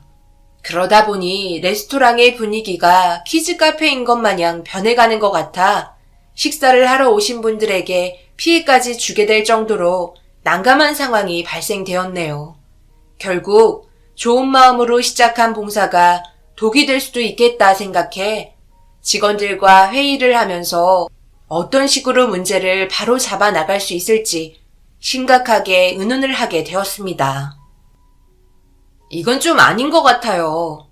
저희도 처음에는 좋은 마음으로 시작한다는 취지하에 동의했지만 레스토랑의 이미지도 생각해야 하고 분위기 좋게 식사하러 오시는 분들에게 안 좋은 인상만 남겨주게 되는 것 같아 솔직히 저는 좀 꺼려지게 되는 것 같아요.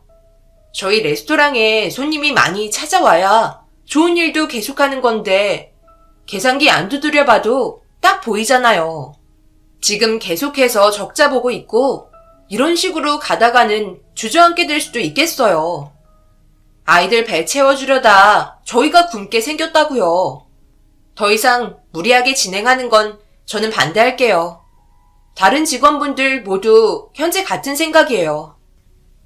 직원들의 불만은 점점 커져만 갔고 결국 이 문제를 해결하기 위해 꽤 오랜 시간 동안 회의를 거친 끝에 내린 결론은 지정된 요일에만 음식을 제공해주는 걸로 변경을 하게 되었습니다.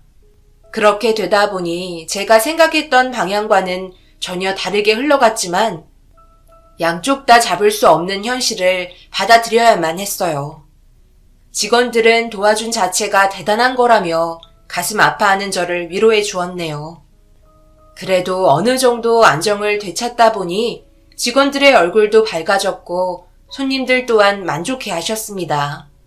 그렇게 매일 바쁜 일상을 지내던 어느 날, 늦은 저녁 직원들 먼저 퇴근시키고 식자료 관리를 하고 있는데 밖에서 우당탕 하는 소리가 들렸고 길고양이가 쓰레기통을 뒤집어 엎어 버린 것 같아 뒷문을 열었는데 그 순간 두 눈으로 보기 힘들 정도의 충격적인 장면을 목격하고 말았습니다. 두 명의 아이들이 식재료를 처리하는 쓰레기통을 뒤지고 있었고 너무 놀라 급하게 뛰쳐나와 그 아이들을 붙잡았어요. 당황한 표정으로 아무 말 없이 두 아이를 멍하니 바라보고 있는데 어두컴컴한 곳이다 보니 얼굴 표정을 살피던 아이들이 눈물을 흘리며 두 번 다시는 찾아오지 않겠다고 용서를 빌었어요. 그런데 갑자기 옆에 있던 아이가 털썩 주저앉아 쓰러져 버렸고 상태를 보니 심각해 보여 급하게 엮고 레스토랑 안으로 들어왔는데 모자를 쓰고 따라 들어온 아이의 얼굴이 어두워서 잘 안 보였던 밝은 조명에 비친 모습에 그만 경악을 하고 말았습니다. 얼굴 전체에 심각한 화상을 입은 상태였어요. 둘 다 그동안 제대로 먹지를 못해서 서둘러 몸 상태를 회복시켜야 할 것 같아 빠르게 섭취할 수 있는 스프를 입에 넣어 주었습니다. 그제서야 조금씩 눈을 뜨며 기운을 차린 아이를 보고 한숨 돌릴 수 있었고 제 옆에 붙어 있던 아이가 형인 듯 자기 동생이 기운을 차리는 모습을 보곤 눈물을 흘리고 앞에 놓인 스프를 먹기 시작했네요. 둘 다 많이 힘들어 보이는 몰골에 너무 마음이 안 좋았어요. 어떻게 이런 삶을 살고 있었는지 답답하기만 했었습니다. 아이들을 안정시킨 뒤 직원들 쉬라고 따로 마련해 두었던 휴식 공간에 자리를 내주었고 서둘러 음식을 준비해서 내어주었어요. 방해되지 않게 잠시 자리를 피해준 뒤 몇 분이 지나자 음식은 순식간에 사라졌고 몇 차례 더 만들어준 뒤 그제서야 배가 부른지 얼굴에 혈색이 돌아왔어요. 그리고 조심스럽게 어떻게 이런 심각한 상황까지 오게 된 거냐고 물어보니 동생을 데리고 보육원에서 나왔다는 사실을 듣게 되었고 자신의 얼굴에 화상을 입은 이유 하나로 놀림과 괴롭힘의 대상이 돼서 계속 버티는 건 너무 힘이 들어 빠져나왔다는 말을 듣게 되었네요. 아이의 안타까운 사연에 제 마음도 너무 안 좋았고 일단 편하게 휴식을 취하는 게 우선인 것 같아 저희 집에 데려가게 되었습니다. 오는 길에 잠시 마트에 들러 급하게 입을 수 있는 속옷과 옷들을 구매해서 집에 들어와 씻긴 뒤 새 옷으로 갈아입혔네요. 그제서야 긴장이 풀렸는지 아이들은 금세 잠이 들어 버렸어요. 왜 이렇게 전화를 안 받는 거야? 내가 전화를 몇 통이나 했는 줄 알아? 무슨 일이 있으면 미리 얘기를 하던지. 오늘 약속 잊었잖아. 아, 맞다. 미안해. 내가 갑자기 일이 생겨서 워낙 정신이 없다 보니까 깜빡했네. 핸드폰을 무음으로 해놓은 바람에 이제야 봤어. 내가 전부 다 설명할 테니까 일단 화부터 가라앉히고 천천히 대화하자. 아까 식재료 정리하고 마감하려고 했는데 갑자기 밖에서 시끄러운 소리가 들려서 나가보니까 아이들이 밖에서 쓰레기통을 뒤지고 있더라고. 그래서 그 아이를 도와주느라고 여태까지 전화를 받지 않았다고? 자기는 평생을 남 도와주다가 생을 마감할 거야? 좀 적당히 하면 안 돼? 앞으로 우리 결혼도 해야 하는데 언제까지 그런 식으로 남들 좋은 일만 할 건데? 정말 답답해 죽겠어. 우리 부모님도 자기 그런 식으로 행동하는 거 처음에는 좋게 받아들였지만 시간이 지날수록 점점 더 심해지는 것 같다며 앞으로의 미래를 걱정하셨다고. 그래서 그 아이들은 경찰서로 보냈어? 내일 우리 이번 일에 대해 진지하게 대화 좀 했으면 좋겠어. 경찰서에 보내지 않았어. 워낙 급한 상황이라 일단 집에 데려와서 쉬게 하고 있어. 너무 걱정하지 마. 뭐라고? 지금 집에 데려갔다고? 그런 아이들 어떤 상태인지 알지도 못하면서 집으로 데려가면 어쩌자는 거야? 병 걸렸을지도 모르고 손버릇이 나쁜 아이들일 수도 있는 건데 함부로 데리고 들어가면 안 되는 거 몰라? 결혼을 약속한 그녀는 제가 좋은 일을 한다고 얘기했을 때부터 마음에 들어하지 않았어요. 당연히 예비 장인 장모 또한 탐탁지 않아 하셨죠.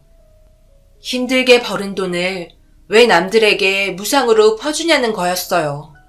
그래도 결혼 전이고 제 뜻대로 움직이는 결정에 묵묵히 지켜봐 주셨는데 아이들을 집에 데려왔다는 이유 하나만으로 결혼을 약속한 집안은 난리나고 말았습니다. 결국 이 문제로 다음날 아침 장인어른한테 전화가 와서는 당장 아이들 경찰서로 보내고 집안 구석구석 소독까지 하라며 날카로운 말투로 저를 압박하고 있었습니다. 도대체 뭐가 문제인지 전혀 이해할 수가 없었어요. 장인은 레스토랑에서 음식을 제공해주는 것도 모자라 집까지 데려가면 나중에 보육원 하나 차리려고 하는 거냐며 계속해서 쓴소리를 뱉으셨고 그렇게 베풀어봤자 뒤돌면 고마워하는 줄도 모른다면서 괜히 저에게 상처를 주려고 안 좋은 말들을 이어나가셨습니다. 더 이상 듣고 싶지 않아 나중에 다시 통화했으면 좋겠다고 얘기한 뒤 전화를 끊었고 아이들을 차에 태우고 레스토랑으로 향했습니다. 오픈 전 직원들이 음식을 준비하는 동안 아이들에게 전날에 궁금했던 부분들에 대해 물어봤어요. 그리고 2번 다시 시설에 들어가지 않겠다는 말 또한 듣게 되었고 제 곁에 머물고 싶다는 말을 조심스럽게 꺼내더라고요. 얘가? 너 지금 뭐라고 그랬어? 내 사이 옆에 있고 싶다고? 무슨 말 같지도 않는 그런 말을 꺼내는 거야? 너희들 밥 얻어먹고 전날에 좋은 곳에서 잠도 잤으면 이제 그만 갈 길 가면 되는 거지. 머물러 지내겠다고? 할머니가 화를 내야만 하겠니? 장모님, 아이들 앞에서 무슨 말을 그렇게 하세요? 이건 제가 알아서 할 문제예요. 지금 한창 바쁜데 연락도 없이 왜 오신 거예요? 내가 꼭 연락을 하고 와야 하는 건가? 어차피 레스토랑에서 매일 있잖아. 어제 우리 딸과 대충 대화를 했겠지만 자네 우리 딸과 결혼해서 고생시키려는 건 아니지? 엄청 풍족하게 살지는 못해도 우리 딸 부족함 없이 지내야 하지 않겠어? 그리고 결혼하면 아기도 가질 텐데 언제까지 이런 일을 계속해서 할 텐가? 할 만큼 했고 우리도 그동안 이해하고 넘어갔었으니 이제 자네가 한 발 물러나게나. 서로 얼굴 붉히면서까지 안 좋은 상황을 만들 필요는 없잖나? 내 말 무슨 뜻인지 잘 알지? 지금 당장 저 아이들 경찰서로 보내고 레스토랑 문 앞에 있는 불우이웃 안내 문구도 이제 걷어버리게. 장모는 화가 많이 나셨는지 저를 보며 언성을 높이셨고 무서운 얼굴 표정으로 아이들을 째려보고 있었어요. 그런 모습에 기가 눌린 아이들은 제 뒤에 몸을 숨긴 뒤 조용히 있는데 갑자기 아이들의 행동을 보고 나갈 생각이 없냐며 남의 레스토랑에서 뿌리를 박으려고 술을 쓰는 거 아니냐면서 당장 나가라고 소리를 질렀고 장모의 행동이 선을 넘은 것 같아 더 이상은 그냥 두고 볼 수 없어 나중에 다시 얘기하자고 한 뒤에 되려 아이들보다 장모를 내쫓았습니다. 이런 모습에 어이가 없다는 듯 저를 쳐다보더니 제가 한 행동에 대해서 자기 딸과 심각하게 대화를 해야 할 거라며 결혼을 장난으로 생각하고 있는 것 같다는 어이없는 말들을 늘어놓았습니다. 그 누구보다 결혼에 대해 진지했고 이런 모습들 또한 예비 장인장모가 이해해 주실 줄 알았습니다. 그런데 저희 행동에 대해 아주 조금도 이해를 해주려 하지 않았고 그녀 또한 자기 엄마 레스토랑에서 내쫓았다며 식당에까지 쳐들어와 언성을 높이며 화를 내며 난리를 치고 말았습니다. 제정신이야? 꼭 이렇게까지 해야 되겠어? 우리 결혼할 사이인 거 잊었냐고. 어떻게 아내 될 사람의 말을 무시해? 이럴 거면 차라리 혼자 사는 게 낫겠다. 언제부터 남들 신경 썼다고 혼자서 착한 척이야? 앞으로 내 말을 따르지 못하겠다면 함께 살아갈 수 없을 것 같아. 나는 당신처럼 남들한테 아낌없이 도와주며 살아갈 수 있는 성격은 아니거든. 이럴 거면 파혼해. 내가 파혼을 당할 정도로 그렇게 잘못한 거야? 부모 없이 자란 것도 서러운 아이들이 먹을 것도 없어서 쓰레기통을 뒤지고 있었는데 당신은 그게 아무렇지도 않아? 어느 누구도 그 모습을 봤다면 그렇게 하지 않았을 거야. 그런데 너는 나와 정반대의 생각을 가지고 있는 것 같네. 나도 마음이 맞지 않는다면 평생을 이런 스트레스 받으면서까지 함께 할 수는 없을 것 같다. 파혼하자는 말에 동의를 하니 어이가 없다는 표정을 보이면서 결국 그녀는 제 얼굴에 손을 날렸어요. 이 문제로 저희는 더 이상의 인연을 만들어갈 수 없었고 그렇게 파혼을 하게 되었습니다. 한동안 아이들이 심리적으로 안정이 필요할 것 같아 함께 지내며 시간을 보내주었고 저희는 자연스럽게 한 가족이 되었어요.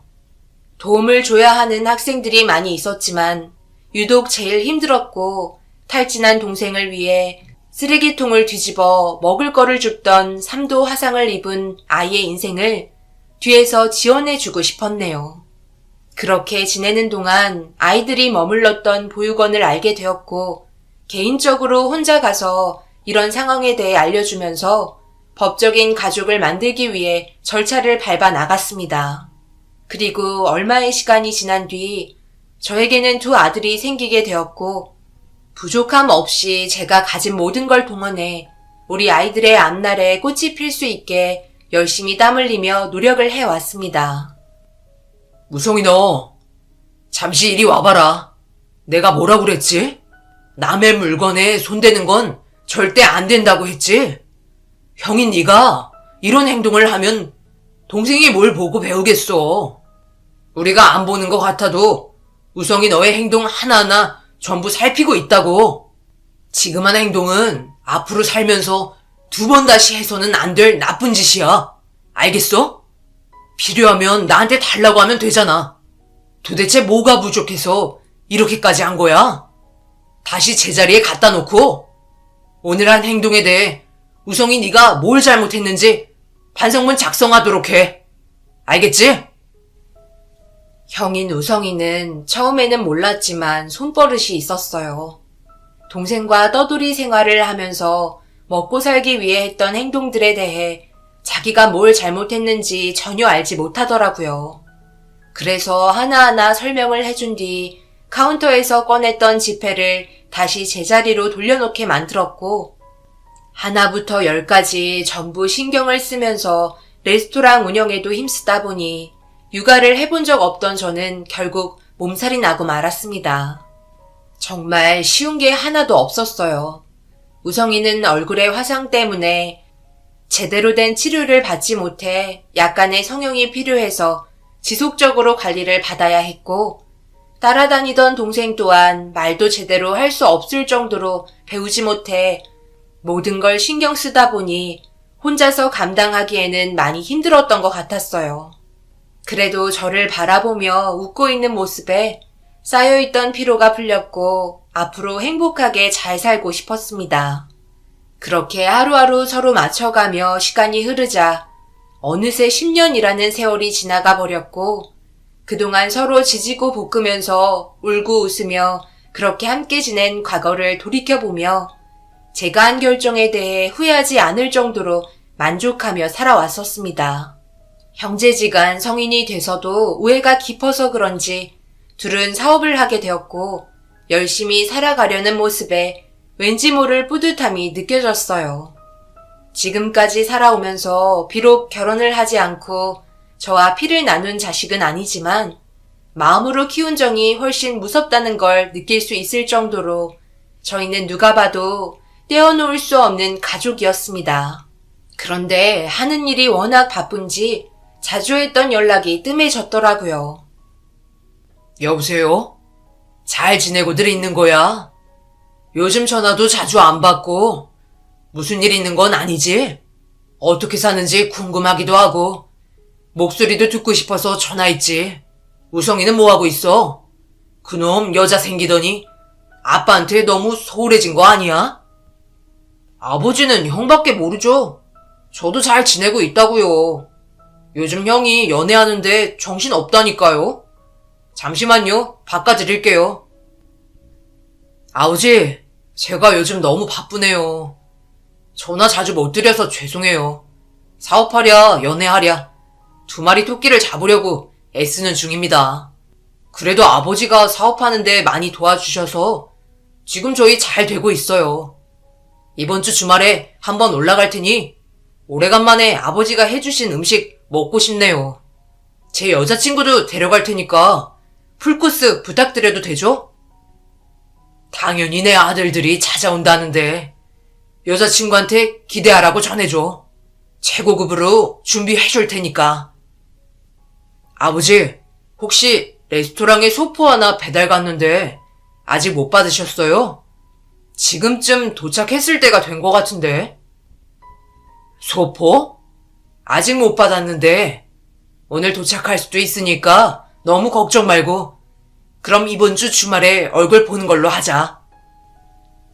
간단하게 자식들과 통화를 하니 잠시 축 처져 있던 기분이 다시 돌아왔고 그렇게 바쁜 하루를 즐겁게 보낼 수 있었네요. 늦은 저녁 지친 몸을 이끌고 집에 가려고 하는데 큰아들이 말했던 소포가 레스토랑 문 앞에 놓여 있더라고요. 크지도 않고 어느 정도 적당한 사이즈의 상자였습니다.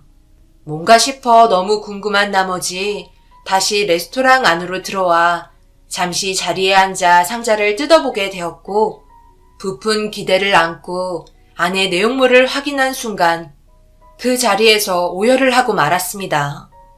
전혀 생각하지도 못했던 내용물에 할 말을 잃었고 한참 동안 눈물을 멈출 수가 없었어요. 그리고 하늘에 감사했습니다. 그동안 정말 마음고생 심했고 어려운 상황들 또한 많았었는데 모든 걸 보상받는 것 같은 느낌이었어요. 마음으로 낳은 제 자식들은 그동안 저와 함께 했던 추억들의 사진들이 담겨있는 앨범과 영상을 제작했고 그동안 아무런 조건 없이 자신들을 사랑으로 키워준 거에 대한 감사함을 편지로 작성을 해줬네요. 살면서 이런 이벤트는 받아본 적이 없어서 가슴속 깊이 올라오는 알 수 없는 감정이 진정되지 않았습니다. 이제 나이 50이 넘었는데 앞으로 더 많은 행복을 느낄 수 있을 텐데 그렇지 못한 제 자신 때문에 가슴이 무너져 내리고 말았어요. 그날 몇 시간 동안 자식들이 만든 영상과 편지를 계속해서 돌려보며 기분 좋은 시간을 보내게 되었네요.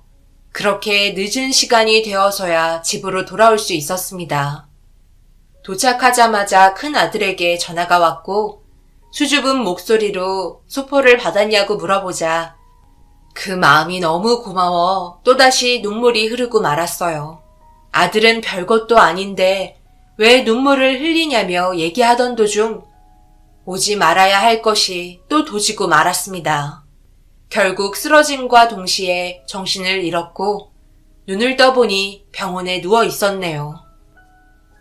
아버지, 왜 저희한테 한마디 말도 하지 않고 그동안 숨기고 있었던 거예요? 아버지 몸 상태 다 들었어요. 어쩌겠냐. 현실을 받아들여야지. 너희들 요즘 한창 바쁜데 괜히 신경 쓰이게 하고 싶지 않아 말 안 했던 거야. 좋은 소식도 아닌데 알려봤자 뭐 하겠냐. 그러고 보니 오늘 약도 안 먹고 최근 들어 빈혈도 자주 생겨서 병원 좀 다시 가볼까 했는데 이참에 약이나 더 타서 가면 좋지. 너희들 작정하고 이벤트 만들었더라. 정말 고맙다. 그동안 우리가 함께했던 추억들이 정말 많더구나. 그래도 떠날 때 좋은 추억 가지고 떠날 수 있게 돼서 다행이다. 그리고 너희들도 잘 커졌으니 내 마음이 너무 편해. 나중에 주변에 힘든 사람들이 있을 때 등 돌리지 말고 꼭 받은 만큼 베풀어 주길 바란다. 어차피 의사가 나는 가망이 없다고 했어. 그래서 운영하고 있는 레스토랑도 정리할까 생각 중이다. 그 전에 여자친구 데려와야지. 주말에 꼭 레스토랑에 와서 아빠가 해준 거 먹고 가라. 결혼하는 것까지 보고 가고 싶은데 나에게 주어진 시간이 허락해 줄지 모르겠네. 이 자식들, 남자가 돼가지고 왜 눈물을 흘리고 있는 거야? 내일도 바쁘게 움직여야 할 텐데 들어들 가라. 자식들은 제 손을 잡고 오열을 하며 치료를 받자고 애원했지만 저도 이미 몸 상태를 알고 있기 때문에 괜히 힘들게 기력을 잃고 싶지 않았습니다. 의사도 주변 정리를 하는 시간을 가지는 게 좋을 거라고 얘기할 정도였으니까요. 약을 먹지 않으면 명치 쪽과 등 쪽의 고통이 너무 심해 숨이 안 쉬어질 정도로 저에게는 암의 전이가 진행이 많이 된 상태였어요. 췌장암 3기가 넘어버렸고 4기로 진행이 되고 있었습니다. 그동안 레스토랑에서 생활하면서 기름진 음식을 많이 섭취하기도 했고 신체적으로 남들보다 췌장의 사이즈가 작아 처리하는 능력이 그동안 많이 떨어졌었는데 오랜 세월 외식업을 하면서 무리가 된 것 같았습니다. 처음에는 장염인 줄 알았어요. 췌장암의 경우 연세가 많은 분들에게 나타나는 증상이라고 했는데 저는 그래도 젊은 편에 속해서 별 문제 없을 줄 알았지만 정밀 검사 후 췌장암 판정을 받고 말았네요. 암 중에서도 치료가 상당히 힘들고 생존율 또한 현저히 적다는 암에 걸렸을 때 하늘이 무너지는 줄만 알았고 자식들이 저를 위해 작은 이벤트를 해줬을 때는 정말 살고 싶었습니다. 아직 함께할 시간이 너무나 많은데 큰 놈 작은 놈 결혼해서 손주까지 봐야 할 텐데 그럴 수 없는 현실에 마음이 좋지 않네요. 그래도 언제나 변함없이 똑같은 일상을 보내고 있어요. 주변 정리 같은 거 하고 싶지 않습니다. 제가 떠난다는 걸 알리고 싶지도 않고 언제나 진행형이 되고 싶네요. 그래서 오랜 시간 함께 일한 부주방장에게 레스토랑을 넘길까도 생각 중입니다. 아직까지도 배고픈 아이들을 위해 무상으로 정해진 요일에 음식을 제공해주고 있어요. 그 아이들에게는 너무나도 소중한 한 끼니까요. 부주방장 또한 제 몸 상태를 알고 있기 때문에 그동안 정신적으로 많이 힘들어 했습니다. 제가 세상을 떠나도 지금까지 지켜온 레스토랑 문 앞에 걸려있는 어려운 아이들에게 무상으로 음식을 제공해주는 안내 문구를 치우지 않겠다며 약속을 해주었어요. 그냥 조용히 눈 감고 싶었는데 자식들에게 피해가 갈 것 같아 걱정이네요. 최근 들어 시도 때도 없이 전화 오면서 못살게 굴고 있습니다. 괜찮다고 얘기해도 저녁만 되면 집으로 찾아오네요. 짧은 인생이었지만 그래도 그동안 후회 없이 살아온 것 같아 마음은 편합니다. 저에게 남아있는 이 시간을 소중하게 사용하고 많은 추억을 남긴 채 떠나려 합니다. 제 사연을 들어주신 여러분들 또한 주변에 어려움을 겪고 있는 사람들이 있다면 주저하지 말고 도와주시길 바래요. 저희가 살아가는 이유가 그저 돈에 치중한 삶을 살기 위해서 이 세상에 태어난 건 아니잖아요. 도움의 손길을 내밀어 준다면 분명 여러분들께는 더 큰 행복이 찾아올 겁니다. 그리고 지금 생각해보면 가족과 함께 보내는 시간은 정말 짧더라고요. 지금 당장의 시간보다 자신이 돌아온 시간을 보신다면 많이 느끼실 거예요. 얼마 전까지만 해도 부모 품에 안겨 있었는데 벌써 부모님의 허리는 굽어버렸고 흰머리에 목소리 또한 힘이 없는 모습을 보면 세월이 참 빠르다는 걸 느끼시죠? 저희 삶의 목적이 무조건 돈만 버는 게 아니라는 걸 제 사연을 통해 다시 한번 느끼셨길 바래요. 언젠가는 떠나게 되는 인생, 하루하루 알차게 보내시고 여러분들의 삶에 언제나 웃음꽃이 가득하시길 기원드리겠습니다. 저 또한 남은 시간 마음으로 낳은 자식들과 함께 좋은 추억 많이 만들 테니 여러분들께서 저희 가족에게 응원의 한마디 해주시면 더 밝은 모습으로 살아갈 수 있을 것 같네요. 항상 행복하시길 바라며 제 사연을 마무리하겠습니다. 감사합니다.